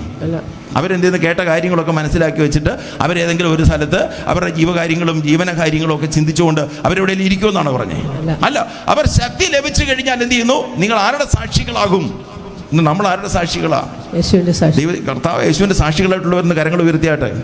Price the Lord. നമുക്ക് ആത്മാർത്ഥമായി പറയാം. കൈയൊക്കെ ഇച്ചിരിയൊക്കെ വരുന്നുള്ളൂ. ഇച്ചിരി കൊണ്ട് കൈ ഉയർത്തി ശക്തമായിട്ട് പറഞ്ഞാട്ടെ. ആമേൻ. Praise the lord. നമ്മൾ കർത്താവിന്റെ സാക്ഷികളാണ്. എന്താണ്? ദൈവത്തിന്റെ പരിശുദ്ധാത്മാവ് നമ്മളിൽ വന്നു കഴിഞ്ഞ് നമ്മൾ ആരായിരുന്നു? നിങ്ങൾ എൻ്റെ സാക്ഷികൾ ആയി തീരുമെന്നാണ് പറയുന്നത്. അങ്ങനെ സാക്ഷികളായി തീർന്ന് ദൈവത്തിന്റെ പരിശുദ്ധാത്മാവിന്റെ അഭിഷേകം അവർക്ക് ലഭിച്ചോ എന്നറിയുന്നതിന് വേണ്ടിയിട്ട് തൊട്ടടുത്ത അധ്യായം പ്രവൃത്തികളുടെ പുസ്തകം, അപ്പോസ്തല പ്രവൃത്തികളുടെ പുസ്തകം 2-ാം അധ്യായം 1-ാമത്തെ വാക്യം. പെന്തക്കോസ്ത് നാൾ വന്നപ്പോൾ എല്ലാവരും ഒരു സ്ഥലത്ത് എന്ത് ചെയ്തു? ഒന്നിച്ചുകൂടിയിരുന്നു. അടുത്ത വാക്യം. പെട്ടെന്ന് കൊടിയ കാറ്റടിക്കുന്നത് പോലെ ആകാശത്ത് നിന്ന് ഒരു മുഴക്കമുണ്ടായി. അവർ ഇരുന്നിരുന്ന വീട് മുഴുവനും നിറച്ചു. അഗ്നിജ്വാല പോലെ പിളർന്നിരിക്കുന്ന നാവുകൾ അവർക്ക് പ്രത്യക്ഷമായി. മതി. അഗ്നിജാല പോലെ പിളർന്നിരിക്കുന്നതായ നാവുകൾ അവർക്ക് എന്ത് ചെയ്തു? പ്രത്യക്ഷമായി എന്നുള്ളതാ. അപ്പോൾ ആ പരിശുദ്ധാത്മാവിന്റെ വാഗ്ദത്തത്തിനായി അവർ കാത്തിരിക്കണമെന്ന് പറഞ്ഞ് 40 ദിവസം കഴിഞ്ഞ് തൊട്ടടുത്ത് വരുന്ന 10 ദിവസം അവരെന്ത് ചെയ്യാണ്? ഈ മാളിക മുറിയിൽ അവർ കാത്തിരിക്കുക ചെയ്യുന്നത്. അവർ പരിശുദ്ധാത്മാവിന് വേണ്ടി കാത്തിരുന്ന പരിശുദ്ധാത്മാ അഭിഷേകം പ്രാപിച്ചു കഴിഞ്ഞപ്പോൾ ഇവിടെ പറയുകയാണ് ചെയ്യുന്നത്, അവരിരുന്നതായ വീട് മുഴുവനും എന്ത് ചെയ്തു? അങ്ങ് നിറയുവാനിടയായി തീർന്നു. അതിനുശേഷം പറയുന്നത് വലിയൊരു മുഴക്കമുണ്ടായി. ആ വീട് മുഴുവൻ നിറച്ചു. അഗ്നിജാല പോലെ എന്ത് ചെയ്തു? പിളർന്നിരിക്കുന്ന നാവുകൾ എന്ത് ചെയ്തു? അവർക്ക് പ്രത്യക്ഷമായി. കാരണം ദൈവരാജ്യത്തിന്റെ സുവിശേഷം പ്രസംഗിക്കാൻ അവർ പോകുമ്പോൾ അതിന്റെ പൂർത്തീകരണത്തിന് വേണ്ടി ദൈവം ഒരുക്കിയിരിക്കുന്ന ഒരു പദ്ധതിയാണ് ഇവിടെ പറയുന്നത്. അഗ്നിജാല പോലെ പിളർന്നിരിക്കുന്ന നാവുകൾ അവർക്ക് എന്ത് ചെയ്തു? പ്രത്യക്ഷമായി. അതെന്താണ് ഈ അഗ്നിജാല പോലെ പിളർന്നിരിക്കുന്ന നാവുകൾ പ്രത്യക്ഷമാകാനുള്ള കാരണം? നിങ്ങൾ ചിന്തിച്ചിട്ടുണ്ടോ? എന്താണ് അഗ്നിജാല പോലെ പിളർന്നിരിക്കുന്ന നാവുകൾ? എവിടെയാണ് മനുഷ്യനെ വീഴ്ച പറ്റിയത്? ഉൽപ്പത്തി പുസ്തകത്തിലേക്ക് ഒന്ന് ചിന്തിച്ച് നോക്കിക്കേ. ഇവരെ ആരാണ് തെറ്റിച്ചത്? ഒന്ന് പറഞ്ഞാലും കുഴപ്പമില്ല. നിങ്ങൾ പറഞ്ഞു തെറ്റിപ്പോത്തൊന്നുമില്ല. നിങ്ങൾ പറയുന്ന ആരും കേൾക്കത്തൊന്നുമില്ല. സാത്താനാണ് അവരെ തെറ്റിച്ചത്. അവർ ആരുടെ വേഷമണഞ്ഞാണ് വന്നത്? ആരുടെയാണ്? പാമ്പിന്റെ വേഷം. പാമ്പിന്റെ വേഷത്തിൽ 3-ാം അധ്യായത്തിൽ പഠിക്കുമ്പോൾ കൃത്യമായിട്ട് ഉൽപ്പത്തി പുസ്തകം 3-ാം അധ്യായം പഠിക്കുമ്പോൾ പാമ്പിന്റെ വേഷമാണ്. അപ്പോൾ ഈ സർപ്പത്തിന്റെ നാവ് ശ്രദ്ധിച്ചിട്ടുണ്ട്. ഒരു കുട്ടിയോട്, സ്കൂളിൽ പഠിക്കുന്ന ഒരു കുട്ടിയോട് ഒരു സർപ്പത്തിന്റെ നാവ് വരച്ചോണ്ട് വരാൻ പറഞ്ഞാൽ എങ്ങനെയായിരിക്കും വരച്ചോണ്ട് വരുന്നത്? നമ്മുടെ നാക്ക് പോലെ ആയിരിക്കുമോ? എങ്ങനെയായിരിക്കും? എല്ലാവർക്കും അറിയാവുന്ന കാര്യങ്ങൾ. എങ്ങനെയായിരിക്കും? ഇവിടെ അഗ്നിജാല പോലെ ആ പിളർന്ന് സർപ്പത്തിന്റെ എങ്ങനാ? മനുഷ്യന്റെ നാക്ക് എങ്ങനാ? പിളർന്നു വല്ലതുമാണ് ഇരിക്കുന്നത്? അല്ലല്ലോ, ഉറപ്പാണല്ലോ. എന്നാൽ സർപ്പത്തിന്റെയോ? അപ്പൊ ദൈവത്തിന്റെ ഒരു പദ്ധതിയാണെന്ന് പറഞ്ഞാൽ ഏദൻ പർദീസയിൽ നഷ്ടമായിരിക്കുന്നതായ ആ ദൈവകൃപയിലേക്ക് മനുഷ്യനെ മടക്കി വരുത്തുവാൻ, പിശാചിന്റെ പൈശാചികമായിരിക്കുന്ന ബന്ധനങ്ങളെയും പോരാട്ടങ്ങളെയും തകർക്കുന്നതിന് വേണ്ടിയിട്ട് ദൈവത്തിന്റെ പരിശുദ്ധാത്മാവ് വരുമ്പോൾ ഒരു അഭിഷേകം, ഒരു കൃപ അവരിലേക്ക് വ്യാപിക്കുകയാണ് ചെയ്യുന്നത്. എന്തിനു വേണ്ടിയിട്ടാണ്? പിശാചിന്റെ ബന്ധനങ്ങളെ അഴിക്കുന്നതിന് വേണ്ടിയിട്ട്. നമ്മളിത് ഈ ഭാഗമൊക്കെ വായിച്ചു കഴിഞ്ഞിട്ട് അഗ്നിജാല പോലെ പിളർന്നിരിക്കുന്ന നിവാരപ്പെടുന്നിരിക്കുന്ന നാവ് വന്ന സംഗതിയാണ്. പക്ഷെ ദൈവത്തിന്റെ പദ്ധതി എന്തിയാണ്? ഏദൻ പർദീസയിൽ എന്താണോ സംഭവിച്ചത്? ഉൽപ്പത്തി പുസ്തകം 3-ാം അധ്യായം 15-ാമത്തെ വാക്യത്തിൽ പറയുന്നത് പോലെ സ്ത്രീയുടെ സന്തതി സർപ്പത്തിന്റെ തല എന്ത് ചെയ്യും? ചവിട്ടി തകർക്കും. അങ്ങനെ സ്ത്രീയുടെ സന്തതിയായിരിക്കുന്ന കർത്താവായ യേശു ക്രിസ്തു തന്റെ ശിഷ്യന്മാരെ അഭിഷേകം ചെയ്ത് ദൈവത്തിന്റെ പരിശുദ്ധാത്മാവിനെ ദേശവ്യാപകമായി നിങ്ങൾ പോകുമ്പോൾ നിങ്ങൾക്ക് എന്ത് ചെയ്യണം? പരിശുദ്ധാത്മാവിന്റെ അഭിഷേകം വേണം. ആരെ ബന്ധിക്കുന്നതിന് വേണ്ടിയിട്ട്? പിശാചിന്റെ പോരാട്ടത്തെ ബന്ധിക്കുന്നതിന് വേണ്ടി നിങ്ങൾക്ക് ഒരു അഭിഷേകം വേണം. അതിന്റെ അടയാളമായിട്ട് തന്റെ ശിഷ്യന്മാർക്ക് അവരൊന്നിച്ചു കൂടിയിരുന്ന് പ്രാർത്ഥിച്ചപ്പോൾ പെന്തക്കോസ്ത് പെരുന്നാൾ വരുന്നതായ സമയത്ത് 40 ദിവസം കഴിഞ്ഞ് വരുന്ന അടുത്ത 10-ാമത്തെ ദിവസം എന്ത് ചെയ്തു? അവർ അഭിഷേകമായി. ആദിവര പെരുന്നാൾ കഴിഞ്ഞ് തൊട്ടടുത്ത് വരുന്ന 10 ദിവസം കൂടെ കൂടുമ്പോൾ ഉത്സവത്തിന്റെ 50-ാമത്തെ ദിവസം പെന്തക്കോസ്ത് പെരുന്നാൾ.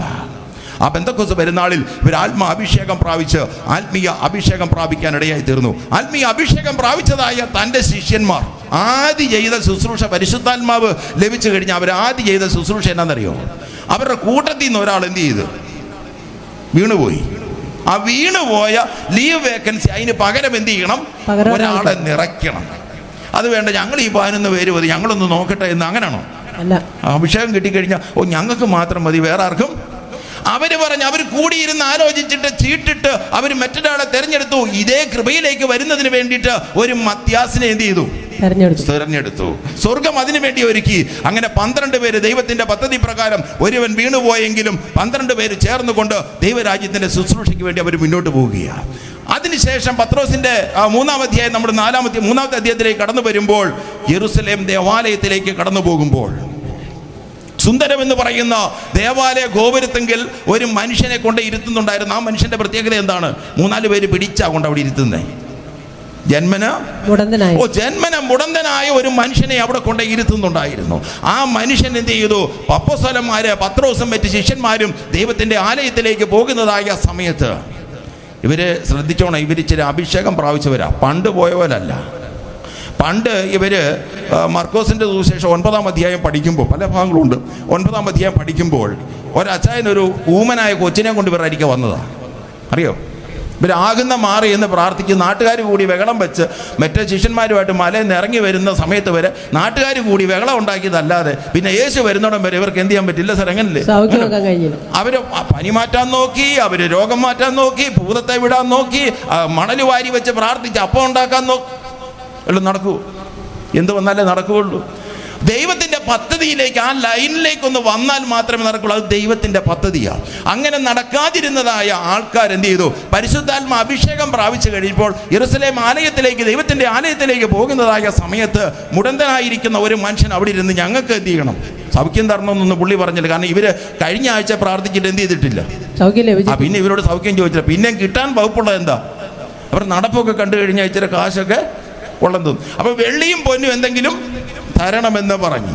അപ്പോൾ അവർ പറഞ്ഞു, ഞങ്ങൾ ഉദ്ദേശിക്കുന്നത് പോലെയല്ല, ഈ ഡ്രസ്സും ഒക്കെ കണ്ടു കഴിഞ്ഞ് നടപ്പും ഈ ഭാഗ്യം കൊണ്ടൊക്കെ പോകുന്ന കണ്ട ചില സംഗതി ഉണ്ടെന്ന് എന്ത് ചെയ്യും?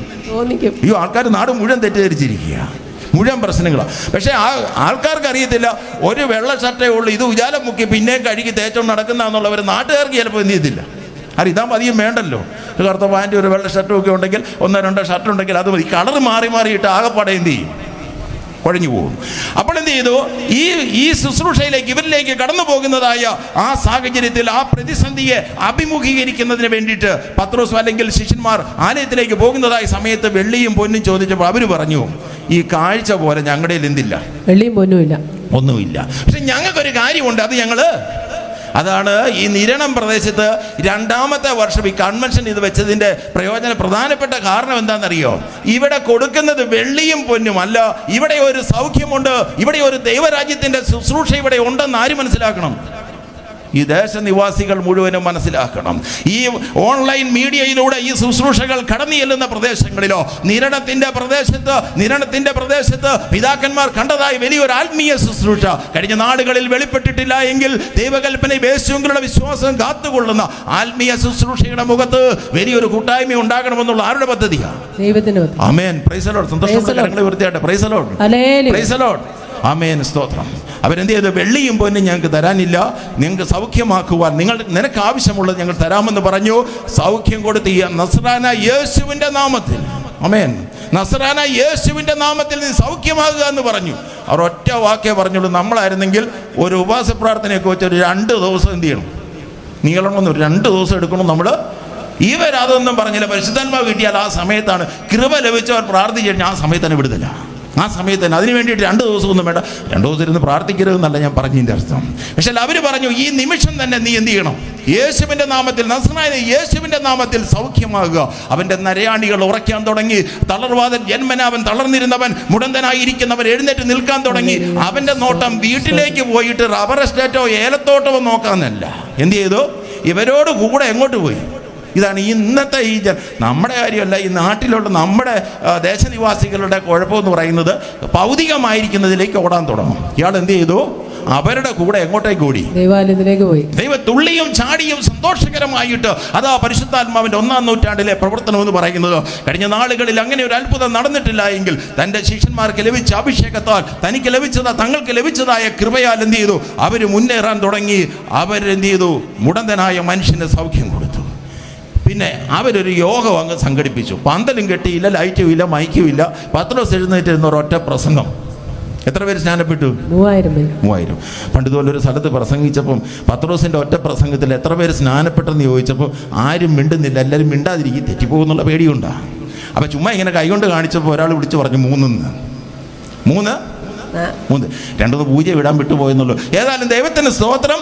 3000 പേർ ഒറ്റ പ്രസംഗത്തിൽ, പരിശുദ്ധാത്മ അഭിഷേകം പ്രാപിച്ച ഒറ്റ പ്രസംഗത്തിൽ 3000 പേര് എവിടെ വന്നു?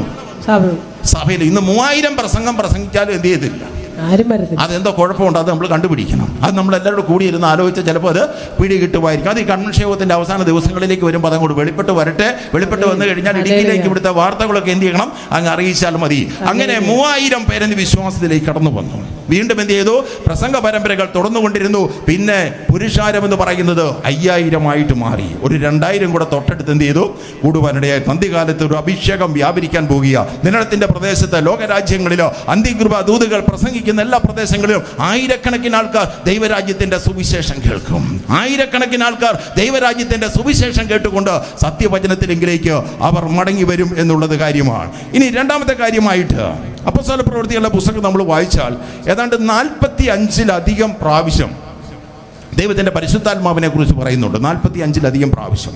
പിന്നെ പുതിയ നിയമത്തിൽ മറ്റ് സുവിശേഷ ഭാഗങ്ങളും മറ്റ് ലേഖനങ്ങളും വായിച്ചാൽ അതിൻ്റെ ഒരു 4 ഇരട്ടി ഭാഗം കൂടെ ഉണ്ടെന്നാണ് വേദപണ്ഡിതന്മാർ പറയുന്നത്. ഞാൻ കറക്റ്റായിട്ട് എണ്ണി നോക്കിയിട്ടില്ല. നിങ്ങൾ എണ്ണി നോക്കിയിട്ടുണ്ടെങ്കിൽ മനസ്സിലാകും. പരിശുദ്ധാത്മാവിനെ കുറിച്ച് അപ്പോസ്തല പ്രവൃത്തിയുള്ള പുസ്തകത്തിൽ മാത്രം 45-ലധികം പ്രാവശ്യം പറയുന്നുണ്ടെങ്കിൽ മറ്റ് സുവിശേഷങ്ങളും മറ്റ് ഭാഗങ്ങളും എടുത്ത് പരിശോധിച്ച് കഴിഞ്ഞാൽ അവിടെ ഏതാണ്ട് ഇതിൻ്റെ 3 ഇരട്ടി ഭാഗം എന്ത് ചെയ്യുന്നു? പരിശുദ്ധാത്മാവിനെ കുറിച്ച് പറയുന്നു എന്നുള്ളതാണ്. യോഹന്നാൻ ഇനി നമ്മൾ തുടർന്ന് ദൈവത്തിൻ്റെ പരിശുദ്ധാത്മാവിനെ കുറിച്ച് നമ്മൾ ചിന്തിക്കുമ്പോൾ ആ വിഷയത്തിൽ നിന്ന് മാറിപ്പോകാതെ ആത്മീയ ശുശ്രൂഷയും മറ്റൊരു തലത്തിലേക്ക് പോകാൻ ആഗ്രഹമുണ്ടെങ്കിലും ഈ ഒരു തലത്തിൽ നിന്നുകൊണ്ട് മാത്രം ഇന്ന് രാത്രിയിൽ ദൈവവചനത്തിന് ശുശ്രൂഷിപ്പാൻ നമ്മൾ ആഗ്രഹിക്കുകയാണ്. ദൈവത്തിൻ്റെ പരിശുദ്ധാത്മാവ് ആരാണ്? ഇതൊരു ചോദ്യമാണ്. പരിശുദ്ധാത്മാവ് ആരാണ്? അത് പല ഉത്തരങ്ങളുണ്ട്. പരിശുദ്ധാത്മാവ് ദൈവമാണ്, അല്ലെങ്കിൽ അങ്ങനെ കുറേ കാര്യങ്ങളുണ്ട്. അങ്ങനെ എല്ലാം കൂടെ അങ്ങ് ഇന്നിട്ട് സംസാരിക്കാൻ നമുക്ക് പറ്റുന്നില്ല.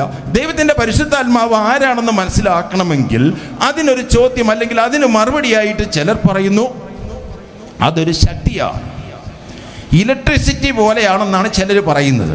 ഞാനിതിൻ്റെ വാദമുഖങ്ങളൊന്നും ഉന്നയിച്ച് അത് ശരിയാണെന്ന് ഇത് തെറ്റാണെന്നൊന്നും പറയാൻ വേണ്ടിയല്ല ഞാൻ നിൽക്കുന്നത്. കാരണം പവർ വരുന്നു, കാണുന്നില്ല, അത് ശക്തി വരുന്നു, അതിൻ്റെ ബൾബ് എന്ത് ചെയ്യുന്നു? ഇത് പ്രകാശിക്കുന്നു, അതുപോലെയാണെന്ന് പറയുന്നു.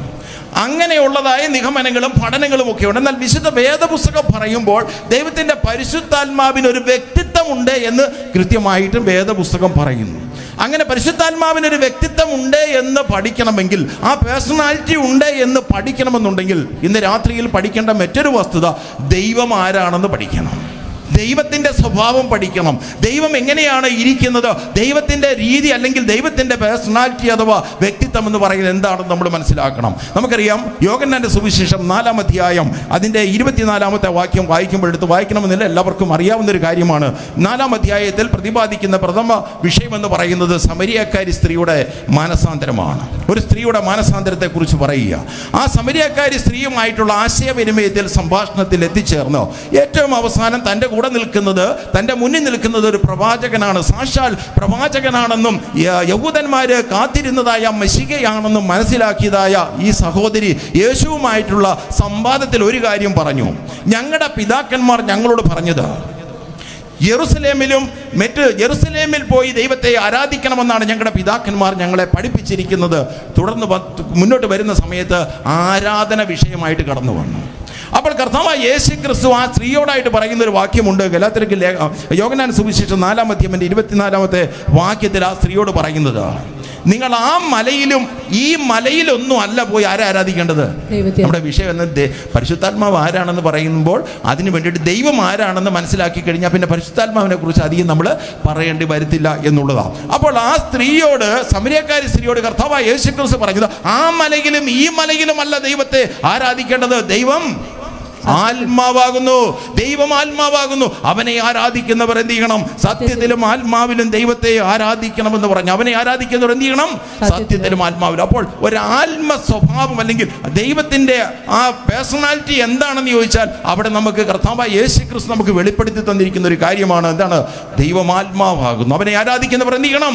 ആത്മാവിലും സത്യത്തിലും ആരാധിക്കണം എന്നുള്ളതാണ്. മറ്റൊരു വാക്യം കൂടെ നമ്മൾ വായിക്കുമ്പോൾ മത്തായിയുടെ സുവിശേഷം 3-ാം അധ്യായം അതിന്റെ 17-ാമത്തെ വാക്യത്തിൽ സ്വർഗത്തിൽ നിന്ന് വെളിപ്പെട്ട് തന്നതായ പിതാവിനെയും പുത്രനെയും പരിശുദ്ധാത്മാവിനെയും ഒരുപോലെ കാണുന്നതായ ഒരു പശ്ചാത്തലം വിശുദ്ധ വേദപുസ്തകത്തിൽ അവിടെ വിശദീകരിച്ചിട്ടുണ്ട്. അതൊന്നും നമുക്കൊന്ന് വായിച്ചു നോക്കാം. 3-ാം അധ്യായം അതിന്റെ 17-ാമത്തെ വാക്യം. മത്തായിയുടെ സുവിശേഷം 3:17. ഇവൻ എന്റെ പ്രിയപുത്രൻ, ഇവൻ എന്റെ പ്രിയപുത്രൻ, ഇവനിൽ ഞാൻ പ്രസാദിച്ചിരിക്കുന്നു. ഇത് കർത്താവായ യേശു ക്രിസ്തുവിന്റെ സ്നാന ശുശ്രൂഷയുമായി ബന്ധപ്പെട്ടുള്ള കാര്യമാണ്. അപ്പോൾ യോഹന്നാന്റെ കൈ കീഴിൽ കർത്താവായ യേശു ക്രിസ്തു സ്നാനപ്പെടുന്നതായ സമയത്ത് 3 വ്യക്തിത്വങ്ങളെയും കാണുന്നുണ്ട്. 3 പേരെ നമുക്ക് എന്ത് ചെയ്യാൻ പറ്റുന്നുണ്ട്?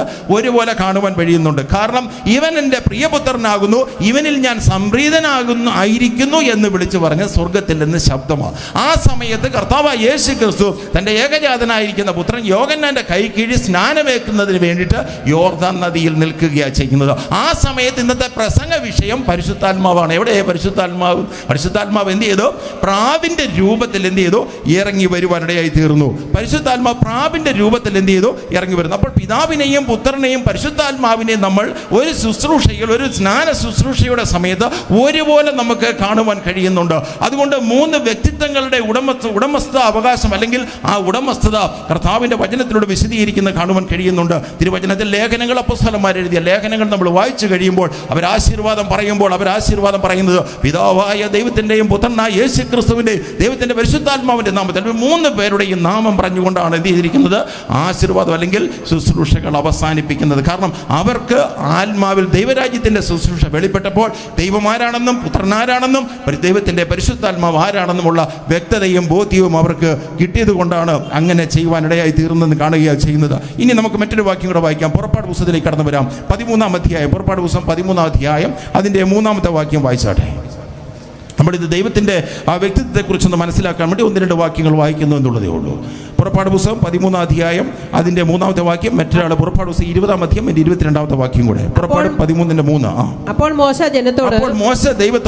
ജനത്തോട് പറഞ്ഞത്, നിങ്ങൾ അടിമവീടായ മിസ്രൈമിൽ നിന്ന് പുറപ്പെട്ടു പോന്ന ഈ ദിവസത്തെ ഓർത്തുകൊള്ളുവിൻ. യഹോവ ബലമുള്ള കൈകൊണ്ട് നിങ്ങളെ അവിടെ നിന്ന് പുറപ്പെടുവിച്ചു. മതി, അത്രയും മതി.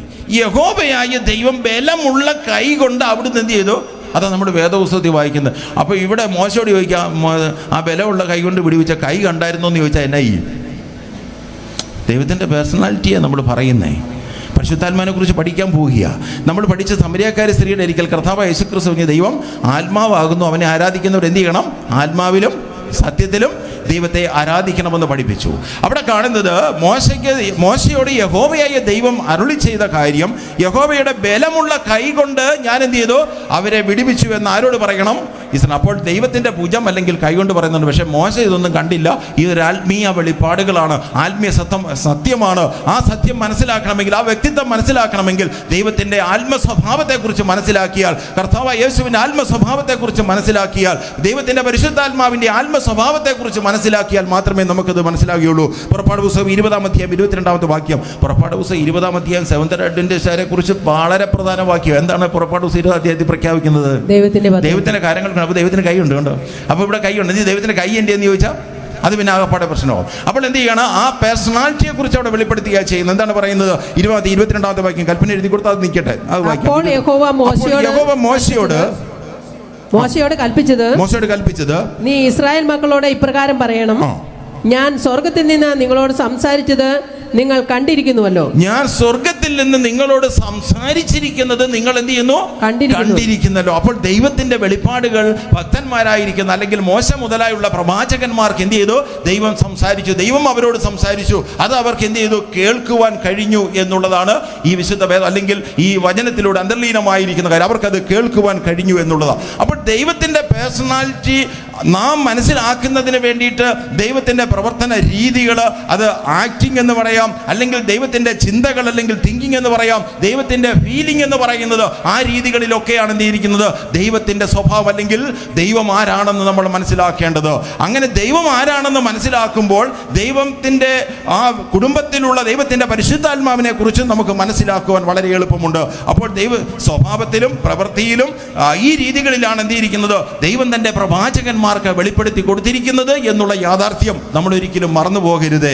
അത് കാര്യം ഓർത്തിരിക്കുക, അത് മനസ്സിലിരിക്കുക തന്നെ. ദൈവത്തിൻ്റെ പരിശുദ്ധാത്മാവിനെ കുറിച്ച് യോഹന്നാന്റെ സുവിശേഷം വായിക്കാം. യോഹന്നാന്റെ സുവിശേഷം 14-ാം അധ്യായം അതിൻ്റെ 26-ാമത്തെ വാക്യം. യോഹന്നാന്റെ സുവിശേഷം 14:26. 14:26. യോഹന്നാന്റെ സുവിശേഷം 14:26.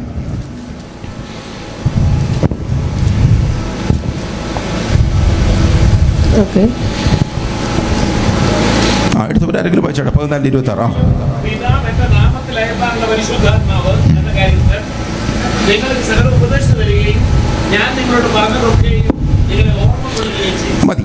എൻ്റെ നാമത്തിൽ അയപ്പാനുള്ള പരിശുദ്ധാത്മാവ് എന്ന കാര്യസ്ഥൻ എന്നാണ് പറഞ്ഞിരിക്കുന്നത്. ഇംഗ്ലീഷിൽ അത് ഹെൽപ്പർ എന്നാണ് പറഞ്ഞിരിക്കുന്നത്. പരിശുദ്ധാത്മാവ് എന്ന കാര്യസ്ഥൻ. ഇനി പരിശുദ്ധാത്മാവ് എന്നുള്ള പദം, അല്ലെങ്കിൽ ഈ പദങ്ങൾ ഉപയോഗിക്കുന്ന വിശുദ്ധ വേദപുസ്തകത്തിലെ എല്ലാ ഭാഗത്തും ഹി എന്ന് പ്രത്യേകം എന്ത് ചെയ്തിരിക്കുകയാണ്, പരാമർശിച്ചിരിക്കുകയാണ്. അവൻ എന്നുള്ള പദം എന്ത് ചെയ്യുന്നു, എടുത്തു പറഞ്ഞിരിക്കുകയാണ്. അപ്പോൾ ദൈവത്തിൻ്റെ പരിശുദ്ധാത്മാവിൻ്റെ ആ വ്യക്തിത്വം ചൂണ്ടിക്കാണിക്കുന്നതിന് വേണ്ടി പറഞ്ഞപ്പോൾ കർത്താവ് യേശുക്രിസ്തു പറയുകയാണ്, എൻ്റെ നാമത്തിൽ അയപ്പാനുള്ള പരിശുദ്ധാത്മാവ് എന്ന കാര്യസ്ഥൻ വരുമ്പോൾ നിങ്ങൾക്ക് എന്ത് ചെയ്യും, സകലതും ഉപദേശിച്ചു തരും. അപ്പോൾ ദൈവത്തിൻ്റെ പരിശുദ്ധാത്മാവാണ് ഇവർക്ക് എന്ത് ചെയ്യുന്നത്, ഈ കാര്യങ്ങൾ ഉപദേശിച്ചു കൊടുക്കുന്നത്. 1-ാം നൂറ്റാണ്ടിൽ അപ്പോസ്തലന്മാർക്ക് തൻ്റെ ശിഷ്യന്മാരുടെ, കർത്താവ് യേശുവിൻ്റെ കാലഘട്ടത്തിൽ തിരഞ്ഞെടുത്ത ശിഷ്യന്മാർക്ക് അവരുടെ ശുശ്രൂഷയിൽ മുന്നോട്ട് പോകുന്നതിന് വേണ്ടി യെരുസലേമിൽ നിന്ന് വാങ്ങിപ്പോകാതെ മരണാനന്തരം ഇന്ന് അവിടെ ഇരിക്കാൻ പറഞ്ഞു. ദൈവത്തിൻ്റെ പരിശുദ്ധാത്മാവിനെ പ്രാപിച്ചു കഴിഞ്ഞപ്പോൾ ഈ കാര്യസ്ഥൻ അവർക്ക് ഉപദേശിച്ചു കൊടുത്തു.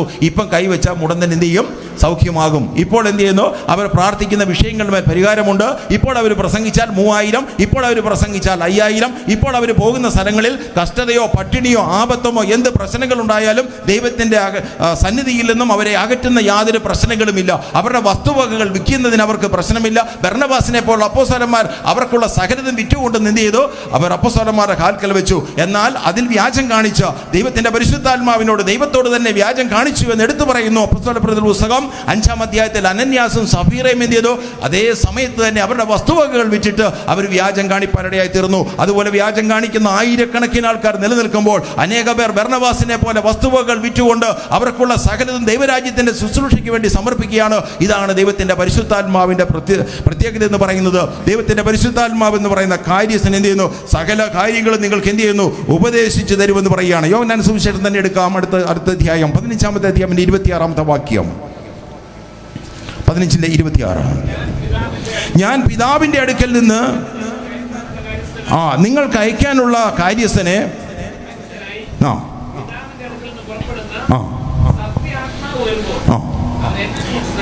മതി. പിതാവിൻ്റെ അടുക്കൽ നിന്ന് വരുന്ന, ഞാൻ അയക്കാനിരിക്കുന്ന, നിങ്ങൾക്ക് ലഭിക്കാനിരിക്കുന്ന സത്യാത്മാവ് വരുമ്പോൾ ആരെക്കുറിച്ച് സാക്ഷ്യം പറയും?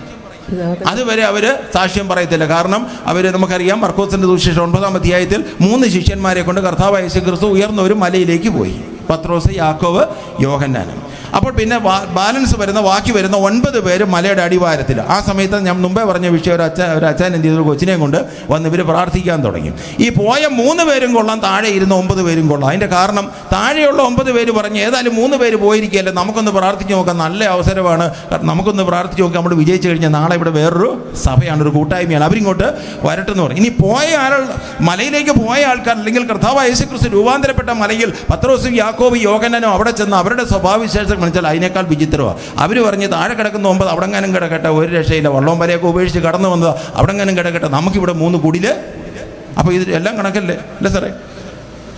ഇല്ല, ശരിയല്ലേ? എല്ലാം കണക്കാ, താഴെ കിടക്കുന്ന കണക്കാ, മേളിൽ കിടക്കുന്ന കണക്കാ. പക്ഷേ ആത്മാവ് വന്നു കഴിഞ്ഞപ്പോൾ എന്ത് ചെയ്ത്, അവരുടെ അവസ്ഥ മാറി. മേളിൽ കിടന്ന് അവർ മലയിൽ വെച്ച് അവരോട്, കർത്താവ് യേശുവിനോട് പറയാണ്, നമുക്കിവിടെ 3 കുടില് ഉണ്ടാക്കാം, 1 നിനക്കും 2 ഞങ്ങൾക്കും വേണ്ടിയിട്ട്. അങ്ങനെ അവിടെ മോശ എന്ത് ചെയ്തു, രൂപാന്തരപ്പെടുന്നു. മോശയും ഏലിയാവും എന്ത് ചെയ്യുന്നു, അവിടെയുണ്ട്, അവർ രൂപാന്തരപ്പെടുന്നു.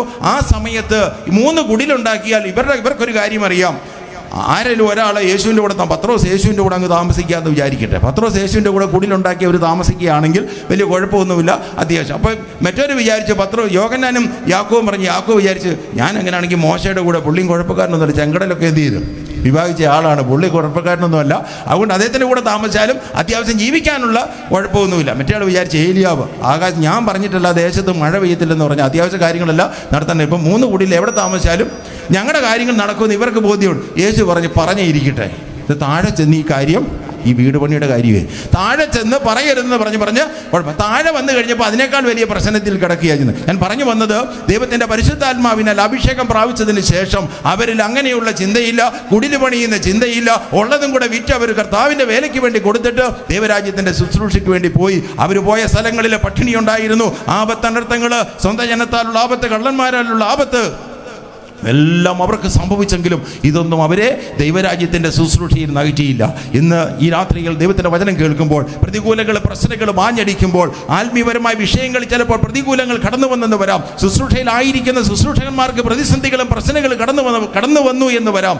എന്നാൽ ദൈവരാജ്യത്തിൻ്റെ ശുശ്രൂഷയിൽ നമ്മളെ എന്ത് ചെയ്യാൻ പാടില്ല, ഇതൊന്നും അകറ്റുവാൻ പാടില്ല. കർത്താവ് യേശു ക്രിസ്തുവിന്റെ വരവ് ഏറ്റവും ആസന്നമായിരിക്കുകയാണ്. ഇവിടെ പറയുന്നത് ദൈവത്തിൻ്റെ ആത്മാവ് വരുമ്പോൾ സകല സത്യത്തിലും അല്ലെങ്കിൽ കർത്താവ് യേശുവിനെ കുറിച്ച് നിങ്ങൾക്ക് എന്ത് ചെയ്യും, സാക്ഷ്യം പറയുമെന്ന് പറഞ്ഞിരിക്കുകയാണ്. അത് കർത്താവ് യേശു ക്രിസ്തു നേരത്തെ അവർക്ക് മുമ്പേ പറഞ്ഞു കൊടുത്ത കാര്യമാണ്. അപ്പോസ്തലപ്രവൃത്തികളുടെ പുസ്തകം കടന്നു വരാം. വീണ്ടും 8-ാം അധ്യായം 29-ാമത്തെ വാക്യം ദൈവത്തിൻ്റെ പരിശുദ്ധാത്മാവിൻ്റെ വ്യക്തിത്വത്തെക്കുറിച്ച് പറയാൻ വേണ്ടിയിട്ട് അതെങ്ങനെ തൻ്റെ ശിഷ്യന്മാർക്ക് മനസ്സിലായി, അതെങ്ങനെ 21-ാം നൂറ്റാണ്ടിൽ നിൽക്കുന്ന നമുക്ക് മനസ്സിലായി എന്നുള്ളത് പറയുന്നതിന് വേണ്ടിയാണ്. അപ്പോസ്തലപ്രവൃത്തികളുടെ പുസ്തകം 8-ാം അധ്യായം അതിൻ്റെ 29-ാമത്തെ വാക്യം. ആത്മാവ് ഫിലിപ്പോസിനോട് നീ അടുത്ത് ചെന്ന് തേരിനോട് ചേർന്ന് നടക്കുക എന്ന് ആര് പറഞ്ഞു? ആരാ പറഞ്ഞത്? പരിശുദ്ധാത്മാവ് പറയും. അപ്പം പരിശുദ്ധാത്മാവ് പറയും. ഞാൻ കണ്ടാലേ വിശ്വസിക്കുള്ളൂ എന്ന് പറയാൻ പറ്റുമോ? അപ്പോൾ പരിശുദ്ധാത്മാവിന് പറയാൻ സാധിക്കും എന്നുള്ളതാണ്. ഇത് നമ്മൾ മനസ്സിലാക്കണം. ദൈവം മോശയോട് അരുളി ചെയ്തതുപോലെ തന്നെ ഏദൻ തോട്ടത്തിൽ ഏദൻ പർദീസയിൽ ആദാമിനെ സൃഷ്ടിച്ച് പാപം ചെയ്തപ്പോൾ ആദാമേ നീ എവിടെയെന്ന് ചോദിച്ചതുപോലെ തന്നെ ഇവിടെ ദൈവത്തിൻ്റെ പരിശുദ്ധാത്മാവ് ഫിലിപ്പോസിനോട് പറയുകയാണ്, ഉപദേശി ഒരു കാര്യം ചെയ്യണം, ശമര്യയിലെ സുവിശേഷം വളരെ വിജയിച്ചിട്ടുണ്ട്, ഈ സമയത്ത് എന്ത് ചെയ്യണം, തേരിനോട് ചേർന്ന് എത്യോപ്യ രാജ്ഞിയുടെ കന്തക്ക എന്ന് പറഞ്ഞ എത്യോപ്യ രാജ്ഞിയുടെ കാര്യവിചാരകൻ എന്ത് ചെയ്യാണ്, അവിടുന്ന് കടന്നു വരികയാണ് ചെയ്യുന്നത്. അദ്ദേഹം തേരിലിരുന്നു കൊണ്ട് യെശയ്യാ പ്രവാചകന്റെ പുസ്തകം വായിക്കുന്നു, പൊരുള് തിരിച്ചറിയുന്നില്ല, കൂടെ ചെല്ലുവാൻ പറഞ്ഞു. അപ്പോൾ നമ്മുടെ വിഷയമെന്ന് പറയുന്നത് ദൈവത്തിൻ്റെ പരിശുദ്ധാത്മാവ് ഫിലിപ്പോസിനോട് പറഞ്ഞു, തേരിനോട് എന്ത് ചെയ്യുക, ചേർന്ന് നടക്കുക. ആ ശുശ്രൂഷ വൻ വിജയമായിരുന്നു. വെള്ളം ഉള്ളതായ സ്ഥലത്ത് ചെന്നപ്പോൾ പുസ്തകം വായിക്കുന്ന അച്ചായൻ പറഞ്ഞു, ഇവിടെ വണ്ടി നിർത്തിക്കോ, സംഗതി എന്ത് ചെയ്യാൻ പോവുക. ഇപ്പോൾ ഇവിടെ സ്നാനപ്പെടുമ്പോൾ ഈ നാളുകളിൽ 14 ദിവസം യോഗം കഴിയുമ്പോൾ അനേകർ ഇതുപോലെ പന്തലിനകത്ത് കടന്നു വരെ ഞങ്ങൾക്ക് എന്ത് ചെയ്യണം, സ്നാനപ്പെടണം. അതാണ് അനുഭവം എന്ന് പറയുന്നത്. ആയിരക്കണക്കിന് ആൾക്കാർ നിരണത്തിൻ്റെ പ്രദേശത്ത് എന്ത് ചെയ്യണം, കർത്താവ് യേശുവിനെ സ്വന്തം രക്ഷിതാവായി എന്ത് ചെയ്യണം, ജീവിതത്തിൽ അംഗീകരിക്കണം എന്നുള്ള വലിയ ശുശ്രൂഷയാണ്. അതുകൊണ്ട് ആത്മാവ് ഫിലിപ്പോസിനോട് സംസാരിച്ചു എന്ന് വായിക്കുകയാണ്. അപ്പോസ്തലപ്രവൃത്തികളുടെ പുസ്തകം മറ്റൊരു വാക്യം കൂടെ വായിക്കാം. 15-ാം അധ്യായം 28-ാമത്തെ വാക്യം. 15-ന്റെ 28. വിഗ്രഹാർപ്പിതം, രക്തം, ശ്വാസം മുട്ടി ചത്തത്, പരസംഗം എന്നിവ വർജിക്കുന്നത് ആവശ്യമെന്നല്ലാതെ അധികമായ ഭാരം ഒന്നും നിങ്ങളുടെ മേൽ ചുമത്തരുതെന്ന് പരിശുദ്ധാത്മാവിനും ഞങ്ങൾക്കും തോന്നിയിരിക്കുന്നു. ഓ, മഹാ അത്ഭുതം. ഞങ്ങൾക്ക് തോന്നിയത് തന്നെ ആർക്കും തോന്നിയിരിക്കുക.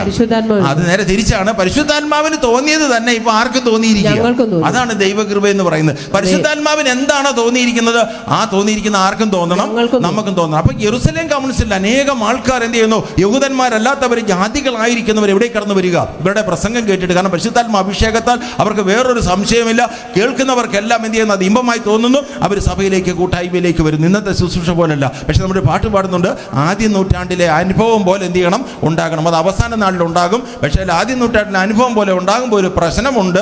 ചിലപ്പം വെടിവെപ്പുണ്ടാകും, വെട്ടിക്കൊല്ലുണ്ടാകും, പ്രശ്നങ്ങളുണ്ടാകും. പ്രതികൂലങ്ങളുടെ മുന്നിൽ ഉറച്ചു നിൽക്കാൻ കഴിവുണ്ടെങ്കിൽ മാത്രം, എന്ന് പറഞ്ഞാൽ പരിശുദ്ധാത്മ അഭിഷേകം പ്രാപിച്ചെങ്കിൽ മാത്രമേ നടക്കുകയുള്ളൂ. ഇപ്പം എൻ്റെ ജോലിയോട്ട് കളയാനും പറ്റത്തില്ല, പള്ളിയിലോട്ട് പോകാനോട്ട് സമയവും ഇല്ലാത്ത സാഹചര്യം. ഇവിടെ ഒന്നും ആത്മകൃപകൾ എന്ത് ചെയ്തില്ല, അങ്ങനെയുള്ള രീതികളിലൊന്നും ദൈവത്തിൻ്റെ പരിശുദ്ധാത്മ പ്രവർത്തിക്കാൻ പറ്റത്തില്ല. നേരെ പറിച്ച് നമ്മൾ പാടുന്നത് അനർത്ഥമായാൽ അർത്ഥമായി വരുന്നതായ സാഹചര്യത്തിൽ വരുമ്പോൾ പ്രതികൂലങ്ങളും പ്രശ്നങ്ങളും ഏറി വരുമെന്നുള്ള കാര്യം നമ്മൾ ഓർത്തിരിക്കണം. എന്നാൽ 1-ാം നൂറ്റാണ്ടിൽ പ്രശ്നങ്ങളും പ്രയാസങ്ങളും ഉണ്ടായപ്പോൾ ദൈവസഭ എന്ത് ചെയ്തു, തളർന്നു പോയോ അതോ വളർന്നോ?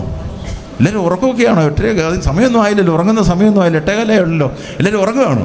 ആരും ഉറങ്ങുമെന്ന് ചെയ്യരുത്. വളരെ ശക്തമായിട്ട് എന്ത് ചെയ്യണം? ദൈവത്തിൻ്റെ വചനം ചിന്തിക്കണം. ഇവിടെ യെരുശലേം കൗൺസിൽ കൂടിയപ്പോൾ ജാതികളായിരിക്കുന്നവർ ദൈവസഭയിലേക്ക് കടന്നു വന്നപ്പോൾ സഭയിലേക്ക് വരുമ്പോൾ അവർ പറയുക ചെയ്യുന്നത്, ഇവർ ജാതികളായിരിക്കുന്നവർ ഇങ്ങനെ സഭയിലേക്ക് കടന്നു വന്നു കഴിഞ്ഞാൽ ഒരു കാര്യമുണ്ട്, ഇവരെന്ത് ചെയ്യണം? പരിച്ഛേദന ഏറ്റെങ്കിൽ ഞങ്ങൾ പള്ളി ചേർക്കുകയുള്ളൂ. പരിച്ഛേദന ഏറ്റെങ്കിലും. ഇന്നും സെവൻത് അഡ്വന്റിസ്റ്റുകാർ അഭിമുഖീകരിക്കുന്ന ഏറ്റവും വലിയ പ്രശ്നം നിങ്ങളെന്നാ പരിച്ഛേദന കേൾക്കുന്നുണ്ടോ? എന്നാ വലിയ ചോദ്യം. വലിയ ആയിരക്കണക്കിന് ആൾക്കാർ വരുന്ന കൺവെൻഷനിലൊക്കെ വിളിച്ചങ്ങ് പ്രസംഗിക്കുക, പിന്നെ പുസ്തകത്തിലൊക്കെ എഴുതി അങ്ങ് വിട്ടേക്കുക ചെയ്യുന്നത്. അവരുടെ സെവൻത് അഡ്വന്റിസ്റ്റുകാർ പരിച്ഛേദന കേൾക്കുന്നുണ്ടോ? അവർ ന്യായപ്രമാണം അനുസരിക്കുന്നവരല്ലേ? അവർ ന്യായപ്രമാണം അനുസരിക്കുന്നവർ അത് ഇവരെന്തുകൊണ്ട് പരിച്ഛേദന കേൾക്കുന്നില്ല? ഇത് തന്നെ പറഞ്ഞിരിക്കുന്നത്, ആത്മാവ് പറഞ്ഞിരിക്കുന്നത് വിഗ്രഹാർപ്പിതം, രക്തം, ശ്വാസം മുട്ടിച്ചത്തത് മാത്രം, പരസംഗം മുതല വർജിക്കണമെന്നേ ഉള്ളൂ. അതിൽ കൂടുതലൊന്നും ഞങ്ങളും നോക്കുന്നില്ല എന്ന് പറയുക. എന്നാൽ ഈ വെളിപ്പാടെന്ന് പറയുന്ന, അല്ലെങ്കിൽ ദൈവത്തിൻ്റെ പരിശുദ്ധാത്മാവിനാൽ അപ്പോസ്തലന്മാർക്ക് അവിടെ കിട്ടിയ വെളിപ്പാടെന്ന് പറയുന്നത്, അവർ പറഞ്ഞത് ആ സമയത്ത് ജാതികളിൽ നിന്ന് വിശ്വാസം കടന്നു വരുന്നവർ ഈ കാര്യങ്ങൾ അനുസരിച്ചാൽ മതി, അതിൽ കൂടുതൽ കാര്യങ്ങൾ ചെയ്യണ്ട എന്ന് പറഞ്ഞപ്പോൾ പോലും അവിടെ രഹസ്യമൊന്നും മറച്ചു വെച്ചിട്ടല്ല പറഞ്ഞത്. അവരെന്ത് ചെയ്യണം? പൂർണ്ണമായി ദൈവഭാഗത്ത് നിലനിൽക്കുന്നതിന് വേണ്ടിയിട്ട് ദൈവത്തിൻ്റെ ന്യായപ്രമാണ പ്രകാരമുള്ള ശുശ്രൂഷയിലൂടെ തന്നെ എന്ത് ചെയ്യണം? അവർ മുന്നോട്ട് പോകണം. പക്ഷെങ്കിൽ പരിച്ഛേദനയെക്കുറിച്ച് പറയുമ്പോൾ ഒരു കാര്യം മനസ്സിലാക്കേണ്ടത്, പരിച്ഛേദന എന്ന് പറയുന്നത് ഒരടയാളമാണ്. ആ അടയാളത്തെക്കുറിച്ച് ഒരു വാക്യം ഇത് പറയുമ്പോൾ അത് പറയാതെ പോയി കഴിഞ്ഞാൽ ഒരു പക്ഷെങ്കിൽ അത് നിങ്ങൾക്ക് മനസ്സിലാക്കാൻ പറ്റത്തില്ല. പരിച്ഛേദന എന്ന് പറയുന്നത് ദൈവജനത്തിൻ്റെ അടയാളമാണ്. എന്നാൽ എന്തുകൊണ്ട് ഇന്ന് സെവൻത് ഡേ അഡ്വന്റിസ്റ്റുകാർ പരിച്ഛേദന ഏൽക്കുന്നില്ല എന്ന് ചോദിച്ചാൽ അതിനൊരു മറുപടി പറയുവാൻ ഉറപ്പും ധൈര്യമുള്ളവരാ, ദൈവത്തിൻ്റെ പരിശുദ്ധാത്മാവിനെ ഉറപ്പുള്ളവരായി നമ്മൾ തീരണമെന്നുള്ളതാണ്. നമുക്കെടുക്കാം, ഉൽപ്പത്തി പുസ്തകം എടുത്താം. ഈ ചരിത്രം പറഞ്ഞതുകൊണ്ട് ഉൽപ്പത്തി പുസ്തകം 17-ാം അധ്യായം എടുത്താട്ടെ. ഉൽപ്പത്തി പുസ്തകം 17-ാം അധ്യായം അതിൻ്റെ 10-ാമത്തെ വാക്യം. ഉൽപ്പത്തി പുസ്തകം 17-ാം അധ്യായം അതിൻ്റെ 10-ാമത്തെ വാക്യം. 17:10. എനിക്കും നിങ്ങൾക്കും നിന്റെ ശേഷം നിന്റെ സന്തതിക്കും മധ്യേ ഉള്ളതും നിങ്ങൾ പ്രമാണിക്കേണ്ടതുമായ എൻ്റെ നിയമമാവിത്, നിങ്ങളിൽ പുരുഷപ്രജയൊക്കെയും എന്ത് ചെയ്യണം? പരിച്ഛേദന ഏൽക്കണം. ഈ 17:10 നിങ്ങൾ മാർക്ക് ചെയ്ത് വെച്ചോണം. അത് നമ്മൾ മനസ്സിലാക്കുന്ന അവിടെ എഴുതിയിരിക്കുന്നത്, എനിക്കും നിന്റെ സന്തതിക്കും മധ്യേയുള്ളതായ ഒരടയാളമാണ്. എനിക്കും എൻ്റെ ശേഷം നിന്റെ സന്തതിക്കും മധ്യേയുള്ള അടയാളമാണ് എന്തെന്ന് പറയുന്നത്? പരിച്ഛേദന എന്ന് പറയുന്നത്. എന്നാൽ ശബദിനെക്കുറിച്ച് പറയുന്ന അടയാളം യെഹെസ്കേൽ വായിക്കേണ്ട 20-ാമത്തെ വാക്യത്തിൽ പറയുന്നത് ദൈവജനത്തിൻ്റെ അടയാളമാണെന്നാണ് പറഞ്ഞിരിക്കുന്നത്. 10 കൽപ്പനയിലെ 4-ാമത്തെ കൽപ്പനയാണ് ശബദ് നാളിനെ ശുദ്ധീകരിക്കാൻ ഓർക്കുക എന്നുള്ളത്. അത് ദൈവജനത്തിൻ്റെ അടയാളമായിട്ട് അവിടെ പറയുമ്പോൾ, ഇവിടെ പരിച്ഛേദനയെക്കുറിച്ച് പറയുമ്പോൾ എനിക്കും എൻ്റെ ശേഷം നിന്റെ സന്തതിക്കും മധ്യേയുള്ളതായ അടയാളമാണ്. അപ്പോൾ സന്തതി എന്ന് പറഞ്ഞാൽ ആരാണ് എന്നുള്ളത് മനസ്സിലാക്കുന്നതുകൊണ്ട് പുതിയ നിയമത്തിലേക്ക് കടന്നു വരണം. പഴയ നിയമം തന്നെ വായിച്ച് കേൾപ്പിച്ച പ്രശ്നങ്ങൾ ഉണ്ടാകും. അതുകൊണ്ട് പുതിയ നിയമം കൂടെ വായിച്ച് കേൾപ്പിച്ചോണം. പഴയ നിയമത്തിൽ വായിക്കുന്നു, പുതിയ നിയമത്തിൽ നിഴൽ വായിക്കുന്നു, പൊരുൾ വായിച്ചോണം. ഗലാത്യർക്ക് എഴുതിയ ലേഖനം 3-ാം അധ്യായം 16-ാമത്തെ വാക്യം. ഗലാത്യർക്ക് എഴുതിയ ലേഖനം 3-ാം അധ്യായം അതിൻ്റെ 16-ാമത്തെ വാക്യം വായിച്ചോട്ടെ. ഗലാത്യർക്ക് എഴുതിയ ലേഖനം 3-ാം അധ്യായം അതിൻ്റെ 16.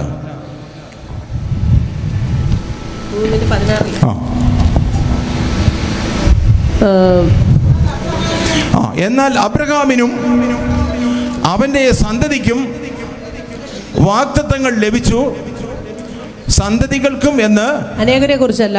ഒന്നുകൂടെ അതൊന്ന് മൈക്കിനകത്തൊന്ന് മറിക്കൂടി സാരി ഒന്ന് വായിച്ചാട്ടെ. 16 അവന്റെ സന്തതിക്കും വാഗ്ദത്തങ്ങൾ ആദ്യോട്ട് വെച്ചാൽ എന്നാൽ അബ്രഹാമിനും അവന്റെ സന്തതിക്കും വാഗ്ദത്തങ്ങൾ ലഭിച്ചു, സന്തതികൾക്കും എന്ന അനേകരെ കുറിച്ചല്ല, നിന്റെ സന്തതിക്കും എന്ന് ഏകനെ കുറിച്ച് അത്രേ പറയുന്നത്.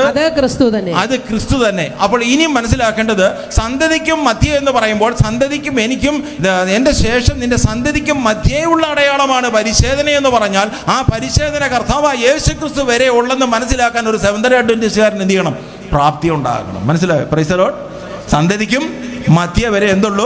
പരിച്ഛേദനയുള്ളൂ എന്ന് മനസ്സിലാക്കണം. നിനക്ക് ഇതിൻ്റെ ശേഷം നിന്റെ സന്തതിക്കും. അത് തെളിയിക്കപ്പെടുന്നത് പുതിയ നിയമത്തിൽ ഗലാത്യർക്ക് ലേഖനം 3-ാം അധ്യായം 16-ാമത്തെ വാക്യത്തിലൂടെയാണ് നമ്മളത് തെളിയിക്കപ്പെടുന്നത്. ഇനി കർത്താവായ യേശുക്രിസ്തു പരിച്ഛേദന ഏറ്റവും എന്ന് ചോദിച്ചാൽ പിന്നെ ഇപ്പം വായിക്കേണ്ട, ലൂക്കോസിന്റെ സുവിശേഷം 2-ാം അധ്യായം എടുത്ത് വായിച്ചാൽ മതി. പരിച്ഛേദന ഏൽക്കാനുള്ള കൃത്യം 8-ാം നാൾ വന്നപ്പോഴത്തേന് കാശ് ഇച്ചിരി കുറവായതുകൊണ്ട് കുറുപ്രാവിനെ ആയിട്ട് പോയ സംഭവം അവിടെ എന്ത് ചെയ്യുന്നുണ്ട്? വിശദീകരിക്കുന്നുണ്ട്. അതിനുശേഷം 17-ാമത്തെ വാക്യത്തിൽ 2:17 പറയുന്നു, ന്യായപ്രമാണ പ്രകാരം കർത്താവിൻ്റെ കർത്തവ്യം എന്ത് ചെയ്തു? മാതാപിതാക്കൾ അവിടെ നിവർത്തിപ്പാനിടയായി തീർന്നു. അതിനുശേഷം യേശുവിന് ശേഷം വരുന്നതായ ജനങ്ങൾ കർത്താവായ യേശുക്രിസ്തു വരെയുള്ള പരിച്ഛേദന മതിയായിരുന്നുവെന്ന് ഉൽപ്പത്തി പുസ്തകം 17-ാം അധ്യായത്തിൽ ദൈവം വെളിപ്പെടുത്തി കൊടുത്ത കാര്യം അതവിടെ അവസാനിച്ചതുകൊണ്ട് ഇവിടെ ഈ പരിച്ഛേദന ഏൽക്കണമെന്ന് പറഞ്ഞ് ശിഷ്യന്മാരുടെ ഒരിക്കൽ വരുമ്പോൾ അവർ പറഞ്ഞു അതിൻ്റെ ആവശ്യം ഇല്ല എന്ന് പറഞ്ഞു. പിന്നെ കുറേ ആൾക്കാർ എന്ത് ചെയ്തു, ഈ പഴയ പുസ്തകം മാത്രമേ വായിക്കത്തുള്ളൂ. അവർ ഇടർച്ച ഉണ്ടാക്കിയപ്പോൾ അവരോട് പറഞ്ഞു, യെരുശലേം കൗൺസിൽ ഏതായാലും പ്രശ്നത്തിന് തീർപ്പാകട്ടെ, നിങ്ങൾ ഇത്തരം കാര്യമേ ഞങ്ങൾ പറയുന്നുള്ളൂ, വേറൊന്നും ഇത് ചെയ്യേണ്ട കാര്യമില്ല എന്ന് പറഞ്ഞോടെ തീർപ്പ് കൽപ്പിക്കുകയാണ് ചെയ്യുന്നത്. അതുകൊണ്ട് ഇന്ന് രാത്രിയിലോ നമ്മളെ ആരെങ്കിലും പരാജയപ്പെടുത്തുന്നതിനോട് വിശുദ്ധ വേദപുസ്തകത്തിലെ ചില ഭാഗങ്ങൾ അടർത്തി വായിച്ചുകൊണ്ട് നിങ്ങൾ എന്തുകൊണ്ട് പരിച്ഛേദന ഏൽക്കുന്നില്ല എന്ന് ചോദിച്ചു കഴിഞ്ഞാൽ ഓരോ സുവിശേഷകനും ദൈവത്തിന്റെ വചനത്തിൽ അടിയുറച്ച് വിശ്വസിക്കുന്ന നമുക്ക് വളരെ ശക്തമായി ദേശത്ത് പറയുവാൻ 2 വാക്യങ്ങൾ മാത്രം മതി. ഞാൻ എന്തുകൊണ്ട് പരിച്ഛേദന ഏൽക്കുന്നില്ല, ഞങ്ങളുടെ തലമുറകൾക്കാർ എന്തുകൊണ്ട് ന്യായപ്രമാണം അനുസരിക്കുമ്പോൾ ഞങ്ങൾ പരിച്ഛേദന ഏൽക്കുന്നില്ല എന്ന് ദേശത്ത് വിളിച്ചു പറയാൻ ആർക്ക് കഴിയണം? ഒരു സെവന്തര അഡ്വന്റിസ്റ്റുകാരന് കഴിയണം, സത്യം പ്രസംഗിക്കപ്പെടുന്ന ഒരു വ്യക്തിക്ക് കഴിയണം. അതുകൂടാതെ കൊരിന്ത്യർക്ക് ലേഖനത്തിലുണ്ട് പരിച്ഛേദന അഗ്രഹമൊന്നും കാര്യമില്ല, ദൈവകൽപ്പന പ്രമാണിക്കുന്ന ഇതൊന്നും വായിച്ചാൽ നിൽക്കുന്ന പ്രശ്നങ്ങളല്ല. അതൊക്കെ പറഞ്ഞ് നിൽക്കാം ഇതിൻ്റെ കൂടെ. എങ്കിലും ഇത്രയും ശക്തവും വ്യക്തവുമായിട്ട് ദൈവത്തിൻ്റെ ആത്മാവ് ദൈവത്തിൻ്റെ വചനത്തിൽ പരിശുദ്ധാത്മാവിനാൽ രേഖപ്പെടുത്തിയിരിക്കുന്ന സത്യം നമ്മൾ മനസ്സിലാക്കി കഴിഞ്ഞാൽ ആരും നമ്മളെ തോൽപ്പിക്കുവാൻ കഴിയത്തില്ല. ദൈവത്തിൻ്റെ ആത്മാവിനാൽ എഴുതി വച്ചിരിക്കുന്ന പുസ്തകത്തിൽ ഇതെല്ലാം കൃത്യമായിട്ട് ഉണ്ട് എന്നുള്ളതാണ്. ഇനി മറ്റൊരു വാക്യം കൂടെ ദൈവത്തിൻ്റെ പരിശുദ്ധാത്മാവിനെ കുറിച്ച് മറ്റൊരു വാക്യം വായിക്കാം. ആ വിഷയം നമ്മൾ ഇവിടെ അവസാനിപ്പിക്കുകയാണ് ചെയ്യുന്നത്. എഫേസ്യർക്ക് എഴുതിയ ലേഖനം വായിച്ചാട്ടെ. എഫേസ്യർക്ക് എഴുതിയ ലേഖനം 4-ാമത്തെ അധ്യായം അതിന്റെ 30-ാമത്തെ വാക്യം. എഫേസ്യർക്ക് ലേഖനം 4:30. ദൈവത്തിന്റെ പരിശുദ്ധാത്മാവിനെ ദുഃഖിപ്പിക്കരുത്. ഇത് നമ്മുടെ വിഷയം എന്ന് പറയുന്നത് പരിശുദ്ധാത്മാവിന്റെ വ്യക്തിത്വത്തെ കുറിച്ചാണ് നമ്മൾ ഇന്ന് രാത്രി ഇപ്പൊ ചിന്തിച്ചുകൊണ്ടിരിക്കുന്നത്. ഇപ്പൊ ഇടയ്ക്കിടയ്ക്ക് ചില വിഷയങ്ങൾ മാറിപ്പോകുന്നത് മാത്രമേ ഉള്ളൂ. ഇവിടെ പറയാണ് ദൈവത്തിന്റെ പരിശുദ്ധാത്മാവിനെ എന്ത് ചെയ്യരുത്, ദുഃഖിപ്പിക്കരുത്. അപ്പോൾ കണ്ടോ, അപ്പോൾ ഒരു വ്യക്തിത്വമാണ്, ഒരു വ്യക്തിത്വത്തിന്റെ ഉടമയായതുകൊണ്ട് ദൈവത്തിന്റെ പരിശുദ്ധാത്മാവിനെ ദുഃഖിപ്പിക്കരുത് എന്നെടുത്ത് പറഞ്ഞിരിക്കുന്നു. അടുത്ത വാക്യം, അവനാലല്ലോ നിങ്ങൾക്ക് വീണ്ടെടുപ്പിൻ നാളിനായി മുദ്രയിട്ടിരിക്കുന്നു. അപ്പോൾ ദൈവത്തിന്റെ പരിശുദ്ധാത്മാവിനാൽ നമ്മൾ എന്ത് ചെയ്യുന്നു, മുദ്രയിടപ്പെട്ടിരിക്കുകയാണ് ചെയ്യുന്നത്. അപ്പോൾ ഞാൻ പോയി കഴിഞ്ഞാൽ പരിശുദ്ധാത്മാവെന്ന കാര്യസ്ഥനെ നിങ്ങൾക്ക് തരുമെന്ന് പറഞ്ഞാൽ ആ പരിശുദ്ധാത്മാവെന്ന കാര്യസ്ഥനാൽ നമ്മളെ എന്നെയും നിങ്ങളെയും എന്ത് ചെയ്തിരിക്കുകയാണ്, ദൈവസഭയുടെ അംഗങ്ങളായിട്ട് ദൈവരാജ്യത്തിന്റെ ശുശ്രൂഷകരായിട്ട് ദൈവരാജ്യത്തിന്റെ അംഗങ്ങളായിട്ട് നമ്മൾ എന്ത് ചെയ്യാണ്, പരിശുദ്ധാത്മാവിനാൽ മുദ്രയിടപ്പെട്ടിരിക്കുകയാണ് ചെയ്യുന്നത്. അപ്പോൾ പിതാവിനെയും അതുപോലെ കർത്താവായ യേശുവിനെയും ദൈവത്തിന്റെ പരിശുദ്ധാത്മാവിനെ നമുക്ക് കാണുകയാണ് ചെയ്യുന്നത്. ഒറ്റ വാക്യം കൂടെ വായിച്ച് ആ ഭാഗം അവസാനിപ്പിക്കുകയാണ് ചെയ്യുന്നത്. മത്തായിയുടെ സുവിശേഷം 12-ാം അധ്യായം 31-ാമത്തെ വാക്യം. മത്തായിയുടെ സുവിശേഷം 12:31. അതുകൊണ്ട് ഞാൻ നിങ്ങളോട് പറയുന്നത് സകല പാപവും ദൂഷണവും മനുഷ്യരോട് ക്ഷമിക്കും. ആത്മാവിന് നേരെയുള്ള ദൂഷണമോ ക്ഷമിക്കും. പരിശുദ്ധാത്മാവിനെതിരെയുള്ള ദൂഷണം എന്ത് ചെയ്തില്ല, ക്ഷമിക്കുകയില്ല. സകല ദൂഷണവും പാപവും എന്ത് ചെയ്യും, ക്ഷമിക്കും. പരിശുദ്ധാത്മാവിനെതിരെയുള്ള ദൂഷണം ക്ഷമിക്കത്തില്ല. ഇനി അതിനുശേഷം പറഞ്ഞിരിക്കുകയാണ്, അടുത്ത വാക്യം കൂടെ വായിച്ചു. ആരെങ്കിലും മനുഷ്യപുത്രന് നേരെ കർത്താവായ യേശുവിന് നേരെ ഒരു വാക്ക് പറഞ്ഞാൽ അത് അവനോട് ക്ഷമിക്കും. ദോഷം നിരൂപിച്ചാൽ, യേശുവിനെതിരെ എന്തെങ്കിലും ദോഷം നിരൂപിച്ചാൽ അത് ചിലപ്പോൾ എന്ത് ചെയ്യും, ക്ഷമിച്ച് കിട്ടും. എന്നാൽ അവിടെ എടുത്തു പറയുന്ന ഒരു കാര്യമാണ്, ദൈവത്തിന്റെ പരിശുദ്ധാത്മാവിനെ ദുഃഖിപ്പിക്കരുത്. പരിശുദ്ധാത്മാവിനെതിരായിട്ട് ദോഷം നിരൂപിച്ചാൽ എന്ത് ചെയ്തില്ല, പരിശുദ്ധാത്മാവിന് നേരെ പറഞ്ഞാലോ ഈ ലോകത്തിലും വരുവാനുള്ളതിലും അവനോട് ക്ഷമിക്കുകയില്ല. ഈ യാഥാർത്ഥ്യം നമ്മൾ മനസ്സിലാക്കിയിരിക്കണം. അപ്പോൾ ചില കാര്യങ്ങൾ അറിവും അജ്ഞതയൊക്കെ ഉണ്ടെങ്കിൽ അറിയത്തില്ലാത്ത കാര്യം മിണ്ടാതിരിക്കുന്ന ഏറ്റവും നല്ലത്.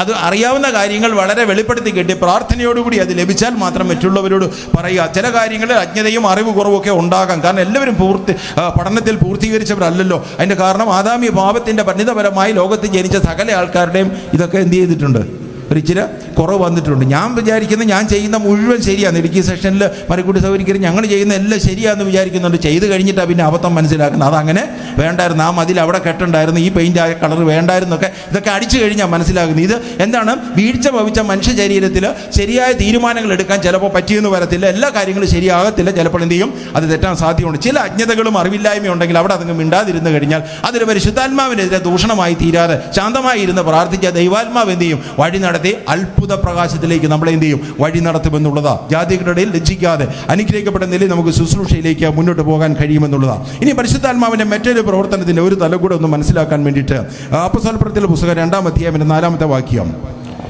അപ്പോസ്തലപ്രവൃത്തി 2:4 നേരത്തെ വായിച്ച ഭാഗം തന്നെ 2-ാം അധ്യായം 4-ാമത്തെ വാക്യം. എല്ലാവരും പരിശുദ്ധാത്മാവ് നിറഞ്ഞവരായി ആത്മാവ് അവർക്ക് ഉച്ചരിക്കാൻ നൽകിയതുപോലെ അന്യഭാഷകളിലോ അവർ സംസാരിച്ചു തുടങ്ങി. അടുത്ത വാക്യം 5-ാമത്തെ വാക്യം. അന്ന് ആകാശത്തിന് കീഴിലുള്ള സകല ജാതികളിൽ നിന്നും ആ. യെരൂശലേമിൽ വന്നു പാർക്കുന്ന യഹൂദന്മാരായ ഭക്തിയുള്ള പുരുഷന്മാർ അവിടെ ഉണ്ടായിരുന്നു. 11-ാമത്തെ വാക്യം 11. ക്രേത്യരും അറബിക്കരുമായ നാം ഈ നമ്മുടെ ഭാഷകളിൽ അവർ ദൈവത്തിന്റെ വൻകാര്യങ്ങളെ പ്രസ്താവിക്കുന്നത് കേൾക്കുന്നുവല്ലോ എന്ന് പറഞ്ഞു. മതി. ഇവിടെ പറയുന്നതായ കാര്യം 1-ാം നൂറ്റാണ്ടിൽ പരിശുദ്ധാത്മ അഭിഷേകത്തിന് വേണ്ടി പെന്തക്കോസ്ത് നാളിൽ അവർ പരിശുദ്ധാത്മാവിനെ പ്രാപിക്കുന്നതിന് വേണ്ടി കാത്തിരിക്കുകയും പരിശുദ്ധാത്മാവിനെ അവർക്ക് ലഭിക്കുകയും ചെയ്തു എന്ന് നമ്മൾ വായിച്ചു. അവരിരുന്ന വീട് മുഴുവൻ അഗ്നിജാല പോലെ പിളർന്നിരിക്കുന്ന നാവുകൾ കൊണ്ട് നിറയ്പ്പാൻ ഇടയായി തീർന്നു. അവരെന്ത് ചെയ്യുന്നു? അവർക്ക് ലഭിച്ചതായ ശുശ്രൂഷയുടെ ഭാഗമായി അവർ അന്യ ഭാഷകളിൽ അവർ സംസാരിച്ചു എന്ന് കാണുന്നു. 5-ാമത്തെ വാക്യത്തിൽ പറയുന്നു, ഏതാണ്ട് 18 രാജ്യങ്ങളിൽ നിന്നുള്ള ആൾക്കാർ അവർ കൂടി വന്നിട്ടുണ്ടായിരുന്നു. അവരുടെ രാജ്യങ്ങളും അവരുടെ പേരുകളും അവിടെ താഴേക്ക് വാക്യത്തിൽ വെളിപ്പെടുത്തിയിരിക്കുകയാണ് ചെയ്യുന്നത്. എന്നാൽ അവർ വിളിച്ചു പറയുന്ന ഒരു യാഥാർത്ഥ്യമാണ് അവിടെ പറയുന്നത്. 11-ാമത്തെ വാക്യത്തിൽ പറയുന്നു, നമ്മുടെ ഈ ഭാഷകളിലോ അവർ ദൈവത്തിന്റെ വൻകാര്യങ്ങളെ പ്രസ്താവിക്കുന്നത് കേൾക്കുന്നല്ലോ എന്ന് പറഞ്ഞു. നമ്മുടെ ഈ ഭാഷകളിലോ, ഗലീലക്കാരായിരിക്കുന്ന ശിഷ്യന്മാർ നമ്മുടെ ഈ ഭാഷകളിലോ, ഞാൻ സംസാരിക്കുന്ന ഭാഷകളിലോ, എനിക്ക് കേൾക്കുവാൻ ആഗ്രഹിക്കുന്ന ഭാഷകളിലോ എന്ത് ചെയ്യുന്നു? അവർ വിളിച്ചു പറയുന്നു. ദൈവരാജ്യത്തിന്റെ വൻകാര്യങ്ങളെയാണ് അവർ വിളിച്ചു പറയുന്നത്. ഭാഷകളിൽ അവർ ലഭിച്ചപ്പോൾ, ഭാഷയുടെ അത്ഭുതങ്ങൾ അവർക്ക് ലഭിച്ചപ്പോൾ, മറ്റൊരു വ്യാഖ്യാനം കൂടാതെ ദൈവത്തിന്റെ ദാസന്മാർക്ക് അത്ഭുതവരങ്ങളെ ലഭിച്ചു കഴിഞ്ഞപ്പോൾ തിരുവചനത്തിന്റെ ഏടുകളിൽ രേഖപ്പെടുത്തിയിരിക്കുന്നത് അവർ പറഞ്ഞ കാര്യങ്ങൾ എന്ത് ചെയ്തു? അവർക്ക് മനസ്സിലാക്കുവാൻ ഇടയായി തീർന്നു എന്നുള്ളത്. അവർക്ക് ആ കാര്യങ്ങളുടെ വ്യക്തത ലഭിച്ചു. പല കാര്യങ്ങളിലും ചിലപ്പോൾ വ്യക്തത ലഭിക്കുന്നില്ല. പക്ഷെങ്കിൽ ദൈവവചനത്തിന്റെ ഈ ശുശ്രൂഷയിൽ ദൈവത്തിന്റെ പരിശുദ്ധാത്മാവ് അവർക്ക് വെളിപ്പെടുത്തി കൊടുത്ത കാര്യങ്ങളിൽ തന്റെ ശിഷ്യന്മാർ ഏറ്റവും അവസാനം അവർ പറയുന്നത്, ഞങ്ങൾക്ക് കാര്യങ്ങൾ എന്ത് ചെയ്തു? മനസ്സിലാക്കുവാൻ കഴിഞ്ഞു എന്നുള്ളതാണ്. അതുകൊണ്ട് പരിശുദ്ധാത്മാവിന്റെ പ്രവർത്തനത്തിൽ നടക്കുന്ന സംസാരിക്കുന്ന കാര്യങ്ങളെല്ലാം ദൈവത്തിന്റെ രാജ്യത്തിന്റെ വൻകാര്യങ്ങളാണ്. ആ കാര്യങ്ങളെ മനസ്സിലാക്കുന്നതിന് വേണ്ടി ദൈവത്തിന്റെ ആത്മാവ് നമ്മളെ അനുഗ്രഹിക്കും എന്നുള്ളതാണ്. ഇനിയും ദൈവം സംസാരിക്കുന്നതായ ഭാഷ ഉൽപ്പത്തി പുസ്തകം നേരത്തെ ഞാൻ വായിച്ചതാണ്. ആദം ഹവ്വ ദമ്പതികൾ അല്ലെങ്കിൽ ആദാം പാപം ചെയ്തപ്പോൾ ദൈവം ആദാമിനോട് ചോദിക്കുക ചെയ്യുന്നത്, ആദാമേ നീ എവിടെ? അതിനുശേഷം 3-ാം അധ്യായം 13-ാമത്തെ വാക്യം വായിക്കേണ്ട. ഉൽപ്പത്തി പുസ്തകം 3:13, നീ ഈ ചെയ്തത് എന്ത്? കണ്ടോ? അപ്പൊ ദൈവം മനുഷ്യനോട്, വീണുപോയ മനുഷ്യനോട് സംസാരിക്കാൻ ആരാഗ്രഹിക്കുക? അപ്പം നമ്മൾ സംസാരിക്കുന്ന ആര് കേൾക്കും? ദൈവം കേൾക്കുമെന്നുള്ളതാ. ഞാൻ സംസാരിക്കുന്നത്, ഞാനിപ്പോൾ ഇവിടെ വചനം സംസാരിച്ചുകൊണ്ടിരിക്കുന്നത്, ഇവിടെ ഗായക സംഘം പാടിയ മധുര മനോഹരമായിരിക്കുന്ന പാട്ടുകൾ, ഇതെല്ലാം ആര് കേട്ടിട്ടുണ്ട്? ദൈവത്തിന് മനസ്സിലായില്ലേ? ദൈവത്തിന് മനസ്സിലായി. ദൈവത്തിന് ആ കാര്യം എന്തെന്ന് കൃത്യമായിട്ട് മനസ്സിലായി. എന്താണോ നമ്മുടെ ആത്മാവ് വരമേൽപ്പിച്ചിരിക്കുന്നത് ആ കാര്യങ്ങൾ കൃത്യമായി മനസ്സിലാകുന്നു എന്നുള്ളതാണ്. പ്രവൃത്തികളുടെ പുസ്തകം 8-ാം അധ്യായം 29-ാമത്തെ വാക്യം വായിക്കാം. പ്രവൃത്തികളുടെ പുസ്തകം 8-ാം അധ്യായം അതിന്റെ 29-ാമത്തെ വാക്യം. അപ്പോസ്തലപ്രവൃത്തി 8:29. അത് വായിക്കേണ്ട. അടുത്ത വാക്യം വായിച്ചു. അപ്പോസ്തലപ്രവൃത്തി 10:19. ആത്മാവ് ഫിലിപ്പോസിനോട്, നീ അടുത്ത് ചെന്ന് തേരിനോട് ചേർന്ന് നടക്കുക. ആത്മാവ് ആരാ പറഞ്ഞത്? ആത്മാവ് പറയാ ചെന്ന ഫിലിപ്പോസ് പറയാ, എനിക്കിപ്പം പറഞ്ഞൊന്നും മനസ്സിലായില്ലെന്ന് പറഞ്ഞാൽ നോക്കൂ. അത് കൃത്യമായിട്ട് ആർക്ക് മനസ്സിലായി? ഫിലിപ്പോസിന് മനസ്സിലായി എവിടെ പോകാൻ. അതുകൊണ്ട് ഒരാൾ എന്ത് ചെയ്തു? രക്ഷപ്പെട്ടു. അവിടുത്തെ ഏറ്റവും വലിയ ഭക്ഷ്യവകുപ്പ് മന്ത്രി, ധനകാര്യ വകുപ്പ് മന്ത്രി എന്ത് ചെയ്തു? വെള്ളത്തിലിറങ്ങി സ്നാനപ്പെട്ട് കർത്താവ് യേശുവിനെ രക്ഷിതാവായി എന്ത് ചെയ്തു? അംഗീകരിപ്പാനിടയായി തീർന്നു എന്നുള്ളത്. അവിടെ യാതൊരു കലക്കവുമില്ല. 10-ാം അധ്യായം 19-ാമത്തെ വാക്യം. പത്രോസ് വായിച്ചോട്ടെ. 10:19. പത്രോസ് ദർശനത്തെ കുറിച്ച് ചിന്തിച്ചു കൊണ്ടിരിക്കുമ്പോൾ ആത്മാവ് അവനോട്, 3 പുരുഷന്മാർ നിന്നെ അന്വേഷിക്കുന്നു. നീ എഴുന്നേറ്റ് ഇറങ്ങി ചെല്ലുക, ഞാൻ അവരെ അയച്ചതാകൊണ്ട് ഒന്നും സംശയിക്കാതെ അവരോടുകൂടെ പോക എന്ന് പറഞ്ഞു. മതി. പ്രവൃത്തികളുടെ പുസ്തകം 10-ാം അധ്യായം നമ്മൾ വായിച്ചു കഴിഞ്ഞാൽ അദ്ദേഹത്തിന് സുവിശേഷ പ്രവർത്തനവുമായിട്ട് മുന്നോട്ട് പോകാനുള്ള അഭിഷേകം ഉണ്ടെങ്കിലും തനിക്ക് അങ്ങോട്ട് ഇറങ്ങി പ്രവർത്തിക്കാനുള്ള വലിയൊരു ബുദ്ധിമുട്ട്. അപ്പോൾ സ്വർഗത്തിൽ എന്ത് ചെയ്തു? ഒരു ദർശനം കാണിച്ചു കൊടുത്തു. ഒരു തുപ്പട്ടി ഇറങ്ങി വന്നു. അതിനകത്ത് സകല ഇഴജാതികൾ, സകല സാധനം അതിനകത്ത് ഉണ്ടായിരുന്നു എന്നുള്ളതാണ്. അത് ഇറങ്ങി വന്ന് ഇത് അടുത്ത് ഭക്ഷിച്ചോളാൻ പറഞ്ഞു. ഉള്ളി പറഞ്ഞു, ഇത് ഞാനിതൊന്നും കഴിക്കത്തില്ല, നമുക്കത് നിഷിദ്ധമാണ്, കാരണം എന്ത് പന്നി വരെ ഉണ്ടല്ലോ, ഇതൊന്നും കഴിക്കാൻ പറ്റത്തില്ലെന്ന് പറയും. ഈ വാക്യമൊക്കെ വായിച്ചിട്ട് ഞങ്ങൾക്ക് എന്ത് വേണമെങ്കിലും തിന്നാന്ന് പറഞ്ഞ് നടക്കുന്ന ആൾക്കാർ നാട്ടിലുണ്ടല്ലേ സാറേ? എന്ത് ചെയ്യാം, ഞങ്ങൾക്ക് കൈ കിട്ടുന്നതൊക്കെ കഴിക്കാം, തിരിച്ച് കടിക്കാത്ത എന്തും കഴിക്കുമെന്നൊക്കെ അവർ വന്ന്, അതിനൊക്കെ അഹങ്കാരം എന്നേ പറയാൻ പറ്റുള്ളൂ. ദൈവത്തിൻ്റെ വചനത്തിൽ വന്നിരിക്കുന്ന ഒരു കാര്യത്തിനും വ്യത്യാസങ്ങളില്ല. ദൈവം ഭക്ഷിക്കാൻ പറഞ്ഞിരിക്കുന്ന കാര്യങ്ങൾ മാത്രം ഭക്ഷിച്ച് ജീവിച്ചാൽ ആശുപത്രിയിലെ ചെലവുകളൊക്കെ വേണമെങ്കിൽ കുറച്ചെന്ത് ചെയ്യാം? കുറയ്ക്കാൻ സാധിക്കും. കിട്ടുന്നതെല്ലാം വാരി തിന്നു കഴിഞ്ഞാൽ ഏറ്റവും അവസാനം പ്രശ്നമായി കഴിഞ്ഞാൽ ഈ സമ്പാദിച്ചതും കിട്ടിയതും കൊടുത്തതും മുഴുവൻ ആശുപത്രി കൊടുക്കാനുള്ള നേരമേ കാണികളുള്ളൂ എന്നുള്ളൂ. അതുകൊണ്ട് ദൈവം വിഭാവനം ചെയ്തിരിക്കുന്ന കാര്യങ്ങൾ ഭക്ഷിച്ച് ആവശ്യമുള്ള കാര്യങ്ങൾ ഉപയോഗിച്ച് മുന്നോട്ട് പോയാൽ അത് നല്ലതായിരിക്കും. പക്ഷേ പുള്ളിക്ക് ദർശനം കാണിച്ചെങ്കിലും പുള്ളി എന്ത് ചെയ്തില്ല, ഇത് പക്ഷി തിന്നാനുള്ള ബ്രേക്ക്ഫാസ്റ്റ് കഴിക്കാനും ഡിന്നർ കഴിക്കാനും ഉച്ചഭക്ഷണം കഴിക്കുന്ന പരിപാടിയൊന്നും അല്ലെന്നുള്ള കാര്യം ഇത് വായിക്കുമ്പോൾ ഒന്ന് മനസ്സിലാക്കണം. ആത്മാവിൽ വായിച്ചാലേ അത് പിടിയിട്ടുള്ളൂ. നമുക്കതറിയാം. സൗന്ദര്യത്തിന് നമ്മൾ വിശുദ്ധ വേദോത്സവം വായിക്കുമ്പോൾ ഈ കാര്യം നമ്മൾ മനസ്സിലാക്കുന്നു. അങ്ങനെ ഇരിക്കുന്നതായ സമയത്ത് അവിടെ ദൈവത്തിന്റെ പരിശുദ്ധാത്മാവ് പറയുകയാണ് ചെയ്യുന്നത്, 3 പേര് വീട്ടുവാതിൽക്ക് നിൽപ്പുണ്ട്. കണ്ടോ? ആരാ പറഞ്ഞത്? നമ്മുടെ വിഷയം എന്താണ്? പരിശുദ്ധാത്മാവ്. ആരോടാ പറഞ്ഞത്? പത്രോസിനോട് പറയുകയാണ് ചെയ്യുന്നത്. 3 പേര് വീട്ടുവാതിൽക്ക് നിൽക്കുന്നുണ്ട്, ഇറങ്ങി ചെല്ലാൻ പറഞ്ഞു. അപ്പോൾ അത് എന്തിനാ അവർ നിൽക്കുന്നത്? പരിശുദ്ധാത്മാവ് പറഞ്ഞു. എന്താ പറഞ്ഞു കൊടുത്തെന്ന് അറിയാമോ? കൊർന്നേലിയോസ് എന്ന് പറയുന്ന റോമൻ ശതാധിപൻ, പ്രാർത്ഥനയിൽ ഭക്തനായിരിക്കുന്ന ഒരു മനുഷ്യനുണ്ട്. പക്ഷേ അദ്ദേഹം നിന്റെ പ്രസംഗം കേൾക്കാൻ ആഗ്രഹിക്കുകയാണ് ചെയ്യുന്നത്. നിന്റെ പ്രസംഗം കേട്ടാൽ നിന്റെ കൈക്കീഴിൽ ആര് സ്നാനപ്പെടും? ഒരു കുടുംബത്തെ കൂടെ പള്ളി കിട്ടും. പുള്ളി തൊട്ട് പോകത്തുമില്ല. അപ്പോൾ പരിശുദ്ധാത്മാവ് പറഞ്ഞു, നീ ഒരു കാര്യം ചെയ്യണം, ഈ നാട് നിൽക്കുന്ന 3 പേരോട് കൂടെ എന്ത് ചെയ്യണം? ആ പട്ടണത്തിലേക്ക് പോകണമെന്ന് പറഞ്ഞു. അങ്ങനെ ആ ഭവനത്തിൽ ചെന്ന് കഴിഞ്ഞപ്പം പുള്ളി എന്ത് ചെയ്തു? മുട്ടുമടക്കി കാല് കുമ്പിട്ട് അങ്ങ് സ്തുതിക്കാൻ വരിക കൊർന്നേലിയോസ്. അതിന് പുള്ളി പറഞ്ഞു, അയ്യോ ദൈവത്തെ മാത്രമേ ഇങ്ങനെ ചെയ്യാവുള്ളൂ, ഇങ്ങനെ ചെയ്യരുത്. എനിക്ക് തുപ്പട്ടി ഇറങ്ങി തന്ന് ഇങ്ങനെ വന്നപ്പോൾ ഞാൻ വരാതിരിക്കുകയായിരുന്നു. പിന്നെ ആത്മാവ് എന്നോട് പറഞ്ഞതുകൊണ്ട് ഞാൻ ഇങ്ങോട്ട് വന്നു. ഇപ്പോൾ കാര്യത്തിൻ്റെ വ്യക്തത എനിക്ക് മനസ്സിലായി. അതുകൊണ്ട് എന്ത് ചെയ്തു? ഞാൻ പ്രസംഗിക്കാമെന്ന് പറഞ്ഞു. അവിടെ പുള്ളി ആൾക്കാരെല്ലാം വിളിച്ചു കൂട്ടി, നമ്മുടെ വീട്ടിൽ ഇതാ പ്രസംഗിക്കാൻ പത്രോസ് വന്നിരിക്കുകയാണ് ചെയ്യുന്നത്. അങ്ങനെ കൊർന്നേലിയോസ് എന്ന് പറഞ്ഞ റോമൻ ശതാധിപൻ ദൈവവചനം കേൾക്കുന്ന അനേകരെ വീട്ടിൽ വിളിച്ചു കൂട്ടി. അവരെല്ലാം എന്ത് ചെയ്തു? പത്രോസിന്റെ പ്രസംഗം കേട്ട് അവർ മാനസാന്തരപ്പെട്ട് അവർ സ്നാനപ്പെട്ട് ദൈവസഭയിൽ അംഗമായി. പുള്ളിക്ക് അത് കഴിഞ്ഞ ശേഷം ഏത് പഞ്ചായത്തിലും പുള്ളിക്ക് പ്രസംഗിക്കാൻ പോകുന്നു യാതൊരു കുഴപ്പമില്ല. കാരണം ആര് പറഞ്ഞിട്ടാ? ആത്മാവ് പറഞ്ഞു കഴിഞ്ഞാൽ ഏത് സ്ഥലത്തും പോകാമെന്നുള്ള യാതൊരു വ്യത്യാസവുമില്ല. അതുകൊണ്ടല്ലേ നമ്മൾ പ്രസംഗിക്കുന്നത് വെളിപ്പാട് പുസ്തകം 14-6 വാക്യം, വേറൊരു ദൂതൻ ആകാശത്ത് നിന്ന് പ്രത്യക്ഷപ്പെട്ട് എന്നാണ് പറഞ്ഞത്? ഭൂമിയിലുള്ള സകല ജാതിയും ഗോത്രവും ഭാഷയും വംശവുമായുള്ളവരുടെ അറിയിപ്പാൻ അവന്റെ പക്കൽ എന്തുണ്ടായിരുന്നു? ഒരു നിത്യ സുവിശേഷം ഉണ്ടായിരുന്നു. യാതൊരു വ്യത്യാസവും കൂടെ ഇത് പരിശുദ്ധാത്മാവ് സെവൻത് അഡ്വന്റിസ്റ്റ് സഭയ്ക്ക് നൽകിയിരിക്കുന്ന വെളിപ്പാട്. അതുകൊണ്ട് നമുക്ക് യാതൊരു വ്യത്യാസവും ഇല്ലാതെ നമ്മൾ എവിടെയാണെങ്കിലും നമ്മൾ എന്ത് ചെയ്യും? യോഗം നടത്തും. ആര് പറഞ്ഞിട്ടാ? ആത്മാവ് പറഞ്ഞിട്ടാ. ആത്മാവ് എന്ത് ചെയ്ത്? പത്രോസിനോട് പറഞ്ഞു, 3 പേര് വീട്ടുവാതിൽക്ക് നിൽക്കുന്ന ഇറങ്ങിപ്പോ. അപ്പൊ ആത്മാവ് സംസാരിക്കും. മനസ്സിലായോ? പരിശുദ്ധാത്മാവ് എന്ത് ചെയ്യും? സംസാരിക്കാൻ ഒരു വ്യക്തിത്വം ഉണ്ടെന്നുള്ളതിന് തെളിവായിട്ട് ഞാനിത് വായിച്ചു എന്ന് മാത്രമേ ഉള്ളൂ. അടുത്ത വാക്യം യോഹന്നാൻ സുവിശേഷം 16-ാം അധ്യായം 8-ാമത്തെ വാക്യം. നമുക്ക് അതിൻ്റെ അവസാനത്തേക്ക് കടന്നു വരാം. യോഹന്നാൻ സുവിശേഷം 16-ാം അധ്യായം 8 മുതൽ 11 വരെയുള്ള വാക്യങ്ങൾ. യോഹന്നാൻ സുവിശേഷം 16-8. അവൻ വന്ന് പാപത്തെക്കുറിച്ചും നീതിയെക്കുറിച്ചും ന്യായവിധിയെക്കുറിച്ചും ലോകത്തിന് ബോധം വരുത്തും. ദൈവത്തിന്റെ പരിശുദ്ധാത്മാവ് വരുമ്പോൾ ചെയ്യാനിരിക്കുന്ന പ്രവൃത്തി എന്ന് പറയുന്നത് പാപത്തെക്കുറിച്ചും നീതിയെക്കുറിച്ചും ന്യായവിധിയെക്കുറിച്ചും ലോകത്തിന് എന്ത് ചെയ്യും? ബോധം വരുത്തുന്നു. അപ്പോൾ നമുക്കറിയാം, കർത്താവ് യേശുക്രിസ്തു ഒരു ഉപമ പറഞ്ഞു. ഒരു മനുഷ്യന് ഒരു അപ്പന് 2 മക്കളുണ്ടായിരുന്നു. അതിൽ ഒരു മനുഷ്യൻ എന്ത് ചെയ്തു? ഒരു മകൻ എന്ത് ചെയ്തു? അപ്പനോട് സകല വീതം എല്ലാം ചോദിച്ചുകൊണ്ട് എനിക്ക് തരാൻ പറഞ്ഞു. അപ്പനം കൊടുത്തു, അതുകൊണ്ട് പോയി. പിന്നെ ലൂക്കോസിന്റെ സുവിശേഷം 15-ാം അധ്യായം 11 മുതലുള്ള വാക്യങ്ങളിലാണ് ആ കാണുന്നത്. അവിടെ വായിക്കുമ്പോൾ കാണുന്നത് ഏറ്റവും അവസാനം പന്നിക്കൂട്ടില് പന്നിക്ക് കൊടുക്കുന്ന വാളവിര പോലും തനിക്ക് കഴിക്കാൻ കിട്ടാത്ത അവസ്ഥയിൽ ഇരുന്ന് ചിന്തിച്ചു കഴിഞ്ഞപ്പോൾ 16-ാമത്തെ വാക്യം പറയുന്നത് വായിക്കണ്ട. അവിടെ പറയുന്നത് അവൻ അപ്പോൾ എന്ത് വന്നെന്നാ? അപ്പം ബോധമുള്ളപ്പം എന്ത് ചെയ്തു? ഇങ്ങനെ അങ്ങ് പോയി. അത് കഴിഞ്ഞ് ശരിയായ വെളിപ്പാട് കിട്ടണമെങ്കിൽ ആര് വരണം? പരിശുദ്ധാത്മാവ്. പരിശുദ്ധാത്മാവ് വന്നു കഴിഞ്ഞപ്പോൾ ബോധം വന്നപ്പം പുള്ളി പറയുകയാണ് ചെയ്യുന്നത്, എത്ര സുഭിക്ഷം, എനിക്ക് ഈ പന്നിക്കൂട്ടി കിടക്കണ്ട, യാതൊരു കാര്യവുമില്ല. എൻ്റെ പിതാവിൻ്റെ ഭവനത്തിൽ ദാസന്മാർ പോലും വളരെ സുഭിക്ഷമായി വളരെ സന്തോഷത്തോടെ ജീവിച്ചു കൊണ്ടിരിക്കുമ്പോൾ ആ ദാസന്മാരിൽ ഒരാളായിട്ട്, ആ വീട്ടിലെ ജോലിക്കാരനായ ഒരാളായിട്ട് എന്നെ മാറ്റിയാൽ മതി. അതുകൊണ്ട് അപ്പ, ഞാൻ അവിടെ ചെന്ന് എൻ്റെ പിതാവിനോട് പറയും, അപ്പ ഞാൻ നിന്നോടും നിന്നെ സ്വർഗത്തിനുമെതിരായി പാപം ചെയ്തിരിക്കുകയാണ്, നിന്റെ ദാസന്മാരിൽ ഒരാളായിട്ട് എന്നെ എന്ത് ചെയ്യണം? ചേർക്കണമെന്ന് ഞാൻ പറയുകയാണ്. എങ്ങനെയാണ്? സുബോധം വന്നപ്പോൾ ദൈവത്തിന്റെ പരിശുദ്ധാത്മാവ് നൽകുന്ന സുബോധത്തെക്കുറിച്ച് അവിടെ പറയുന്നത്. ഇവിടെ കർത്താവ് യേശുക്രിസ്തു പറയാണ്, ഞാൻ പോയി കഴിഞ്ഞാൽ പരിശുദ്ധാത്മാവ് എന്ന കാര്യസ്ഥൻ വന്നു കഴിഞ്ഞാൽ ഒന്നാമത്തെ കാര്യം പാപത്തെക്കുറിച്ച് എന്ത് ചെയ്യും? പാപം എന്താണെന്ന് ആദ്യം പഠിപ്പിക്കും. രണ്ടാമത്തെ കാര്യം നീതി എന്താണെന്ന് പഠിപ്പിക്കും. 3 എന്ത് ചെയ്യുന്നു? ന്യായവിധിയെ കുറിച്ച് പഠിപ്പിക്കും. പാപം എന്താണ്? യോഹന്നാൻ എഴുതിയ ലേഖനം 1 യോഹന്നാൻ ലേഖനം 3-ാം അധ്യായം 4-ാമത്തെ വാക്യത്തിൽ പറയുന്നത് പാപം അധർമ്മം തന്നെ. പാപം എന്താണ്?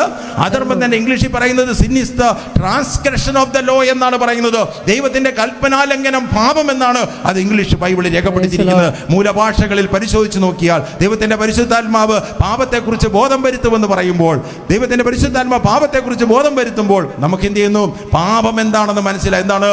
ദൈവത്തിന്റെ കൽപ്പനകളെ ലംഘിക്കുന്നത് എന്താണ്? പാപമാണ്. പാപം അധർമ്മം തന്നെ എന്ന് പറയുകയാണ് ചെയ്യുന്നത്. 1 യോഹന്നാന്റെ ലേഖനം 5-ാം അധ്യായം 3-ാമത്തെ വാക്യത്തിൽ വീണ്ടും പറയുന്നു, അവന്റെ കൽപ്പനകളെ പ്രമാണിക്കുന്നതല്ലോ ദൈവത്തോടുള്ള സ്നേഹം. അവന്റെ കൽപ്പനകൾ ഭാരമുള്ളവയല്ല. അവന്റെ കൽപ്പനകൾ ഭാരമുള്ളവയല്ല. അപ്പോൾ പാപത്തെക്കുറിച്ചുള്ള വലിയൊരു ബോധ്യവും വലിയൊരു വ്യക്തതയും ആര് നൽകുന്നു? ദൈവത്തിന്റെ പരിശുദ്ധാത്മാവ് നൽകുന്നു എന്നുള്ളത്. ആരാണ് പറഞ്ഞത്?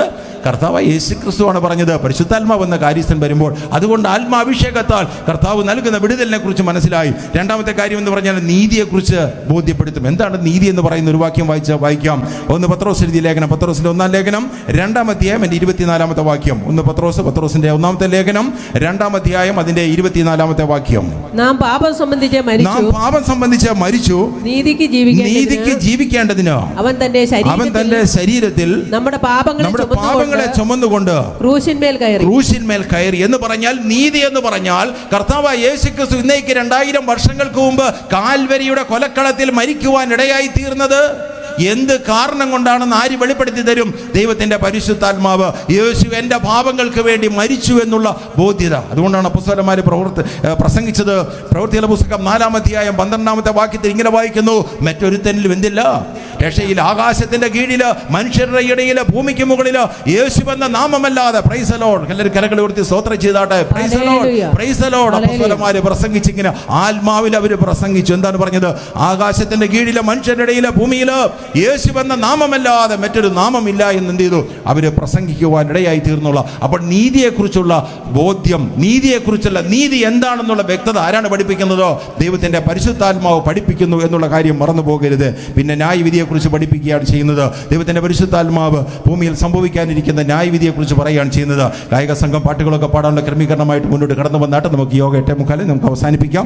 എബ്രായർക്ക് എഴുതിയ ലേഖനം 9-ാം അധ്യായം 27-ാമത്തെ വാക്യം. എബ്രായർക്ക് എഴുതിയ ലേഖനം 9-ാം അധ്യായം അതിന്റെ 27-ാമത്തെ വാക്യം. ഒരിക്കൽ മരിക്കുകയും പിന്നെ ന്യായവിധിയും മനുഷ്യർക്ക് നിയമിച്ചിരിക്കുകയാൽ ക്രിസ്തുവും അങ്ങനെ തന്നെ അനേകരുടെ പാപങ്ങളെ ചുമന്നുകൊണ്ട് ഒരിക്കൽ അർപ്പിക്കപ്പെട്ടു. അതുകൊണ്ട് അവിടെ പറയുന്നത് ഒരിക്കൽ മരിക്കുകയും പിന്നെന്ത് ചെയ്യണം?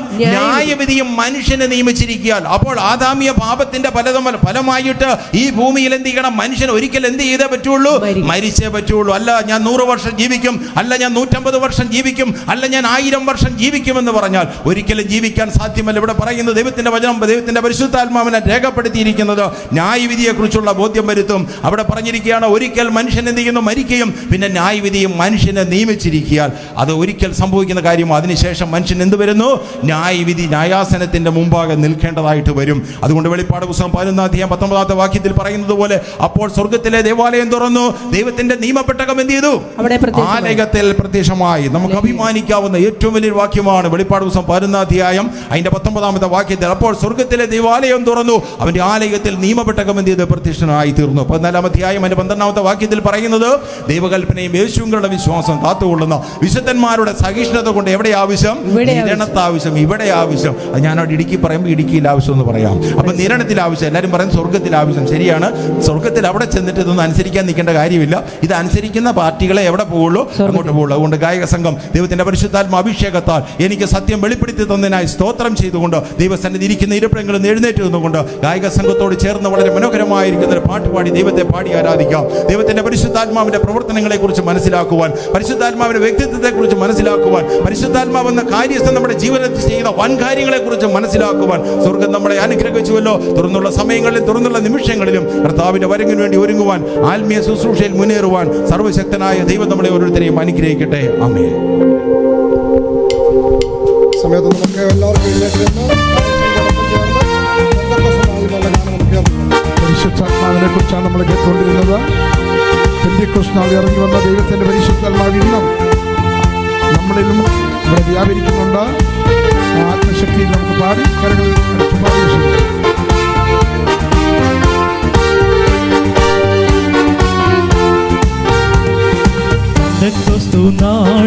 മുൻമഴ പെയ്യിച്ച പരമപിതാവേ പിന്മഴ നൽകാം. മുൻമഴ പെയ്യിച്ച പരമപിതാവേ പിന്മഴ നൽകാം. പിന്മഴ നൽകണം, മാലിന്യം മാറേണം, ജനമുണർന്നു വേല ചെയ്യുവാൻ. പിന്മഴ നൽകണം, മാലിന്യം മാറേണം, ജനമുണർന്നു വേല ചെയ്യുവാൻ.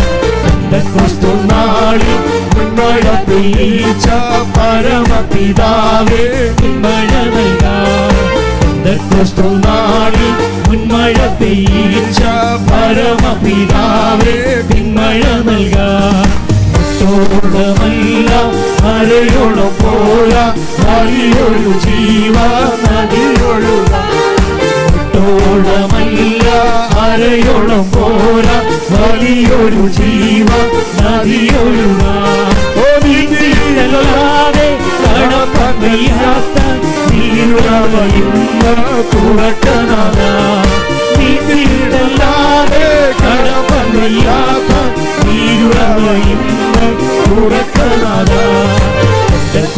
നാളി മുൻമഴ പെയ്ച്ച പരമപിതാവേ പിന്മഴ നൽകാം. നാളി മുൻമഴ പെയ്ച്ച പരമപിതാവേ പിന്മഴ നൽകാം.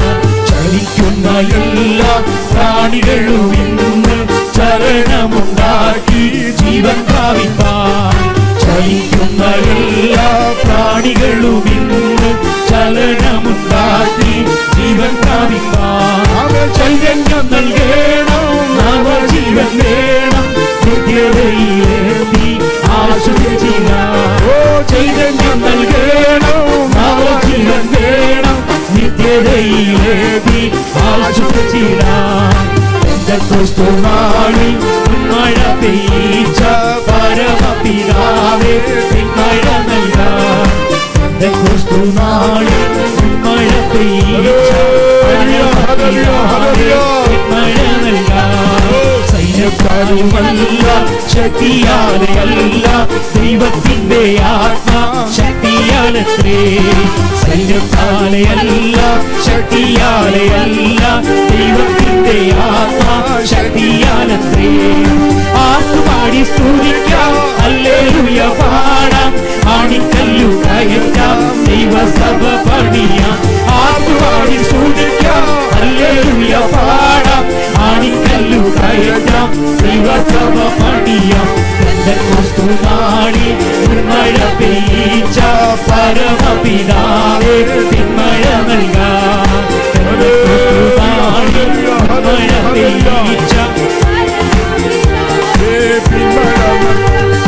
പിന്മഴ നൽകണം, മാലിന്യം മാറേണം, നെഞ്ചനമുണർന്നു ചെയ്യുവാൻ. പിന്മഴ നൽകണം, മാലിന്യം മാറേണം, നെഞ്ചനമുണർന്നു ചെയ്യുവാൻ. നാളിൽ മുൻമഴ പെയ്ച്ച പരമപിതാവേ പിന്മഴ നൽകാം. നാളിൽ മുൻമഴ പെയ്ച്ച പരമപിതാവേ പിന്മഴ നൽകാം.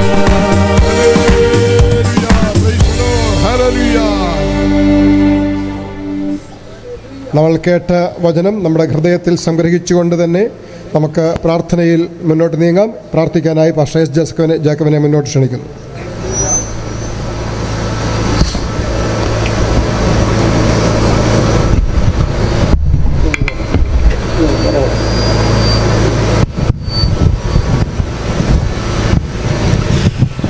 സ്നേഹസമ്പൂർണനായ അടിയങ്ങളുടെ വാഴ്ത്തപ്പെട്ട ദൈവമേ, അടിയങ്ങൾ കർത്താവിൻ്റെ സാന്നിധ്യവും കൃപയും അടിയങ്ങളുടെ മേൽ ഉണ്ടായിരുന്നതിനാൽ തിരുനാമത്തിന് നന്ദി നിറഞ്ഞ ഹൃദയത്തോടെ നിങ്ങൾ സ്തുതിക്കുന്ന സ്തോത്രം ചെയ്യുന്നു. ഇന്ന് അടിയങ്ങളുടെ കർത്താവ് പ്രിയപ്പെട്ട പാസ്റ്റർ സോയി തോമസിലൂടെ സംസാരിച്ചതിനാൽ അടിയങ്ങൾ നന്ദി നിറഞ്ഞ ഹൃദയത്തോടെ സ്തുതിക്കുന്നു. അടിയങ്ങളുടെ ദൈവത്തിൻ്റെ ആത്മാവ് ആരാകുന്നുവെന്നും ദൈവത്തിൻ്റെ ആത്മാവ് അടിയങ്ങളുടെ മേൽ വരുമ്പോൾ അടിയങ്ങളുടെ കർത്താവെ അടിയങ്ങൾക്കുണ്ടാകുന്ന അനുഗ്രഹങ്ങളെ അടിയങ്ങൾ മനസ്സിലാക്കുന്നതിന് കർത്താവ് സഹായിച്ചതുകൊണ്ട് തിരുനാമത്തിന് സ്തോത്രം. ദൈവരാജ്യം പ്രസംഗിക്കുന്നതിന് അടിയങ്ങളുടെ കർത്താവെ അങ്ങ് ആദ്യം മുതൽ തന്നെ പ്രവർത്തിച്ചതിനാൽ തിരുനാമത്തിന് നന്ദി നിറഞ്ഞ ഹൃദയത്തോടെ സ്തുതിക്കുന്നു. എന്നാൽ ദൈവാത്മാവ് വന്നപ്പോൾ എല്ലാവരും പരിശുദ്ധാത്മാവ് നിറഞ്ഞവരായി അടിയങ്ങളുടെ കർത്താവിൻ്റെ നാമമഹത്വത്തിനായി അടിയങ്ങളുടെ കർത്താവിൻ്റെ വചനം മറ്റുള്ളവരോട് പ്രസംഗിക്കുന്നതിന്, മറ്റുള്ളവരെ പഠിപ്പിക്കുന്നതിന്, കർത്താവിൻ്റെ നല്ല സാക്ഷിയാകുന്നതിന് ഇടയാക്കിയതിനാൽ തിരുനാമത്തിന് സ്തോത്രം. യെരൂശലേമിലും യഹൂദയിലും ശമര്യയിലും ലോകത്തിൻ്റെ എല്ലാ ഭാഗങ്ങളിലും ആയി ദൈവത്തിൻ്റെ വചനം സംസാരിക്കുന്നതിന് അങ്ങയുടെ മക്കളെ അടിയങ്ങളെ കർത്താവിൻ്റെ ആത്മാവ് ശക്തരാക്കിയതിനാൽ തിരുനാമത്തിന് നന്ദിയോടെ അടിയങ്ങളെ സ്തുതിക്കുന്നു, സ്തോത്രം ചെയ്യുന്നു. ദൈവത്തിൻ്റെ ആത്മാവ് ഒരു വ്യക്തിത്വമുള്ള അനുഗ്രഹിക്കപ്പെട്ട ദൈവമാണ് എന്ന് മനസ്സിലാക്കുവാൻ അടിയങ്ങളെ സഹായിച്ചുകൊണ്ട് തിരുനാമത്തിന് സ്തോത്രം. ദൈവത്തിന്റെ ആത്മാവ് അടിയങ്ങളെ കർത്താവ് അടിയങ്ങളോട് സംസാരിക്കുന്നു. അടിയങ്ങളെ കർത്താവ് ദൈവത്തിന്റെ ആത്മാവിനെ ദുഃഖിപ്പിക്കരുതെന്ന് പറഞ്ഞിരിക്കുന്നു. ദൈവത്തിന്റെ ആത്മാവ് മറ്റുള്ളവരെ പ്രേരിപ്പിക്കുന്നു. സത്യത്തിന്റെ ആത്മാവായി, നിത്യാത്മാവായി അടിയങ്ങളുടെ കർത്താവിന്റെ ആത്മാവ് അടിയങ്ങളുടെ കർത്താവ് ജീവിക്കുന്നുവെന്ന്, അടിയങ്ങളുടെ കർത്താവെ അങ്ങയുടെ വചനം മറ്റുള്ളവർക്ക് പങ്കിട്ട് കൊടുക്കുവാൻ എല്ലാവരെയും സഹായിക്കുന്നുവെന്ന് പഠിപ്പിച്ചതുകൊണ്ട് തിരുനാമത്തിന് നന്ദിയോടെ സ്തോത്രം ചെയ്യുന്നു. പാപത്തെക്കുറിച്ചും നീതിയെക്കുറിച്ചും ന്യായവിധിയെക്കുറിച്ചും ബോധം തരുന്നവനാണ് അങ്ങയുടെ ആത്മാവെന്ന് ഞങ്ങൾ അറിയുന്നു. അടിയങ്ങളുടെ കർത്താവെ, അനുഗ്രഹിക്കപ്പെട്ട കർത്താവിന്റെ ദൂത് സംസാരിക്കുന്നതിന് പാസ്റ്റർ സോയിയെ സ്വർഗത്തിലെ ദൈവം ഉപയോഗിച്ചതുകൊണ്ട് അടിയങ്ങൾ നന്ദി നിറഞ്ഞ ഹൃദയത്തോടെ സ്തുതിക്കുന്നു.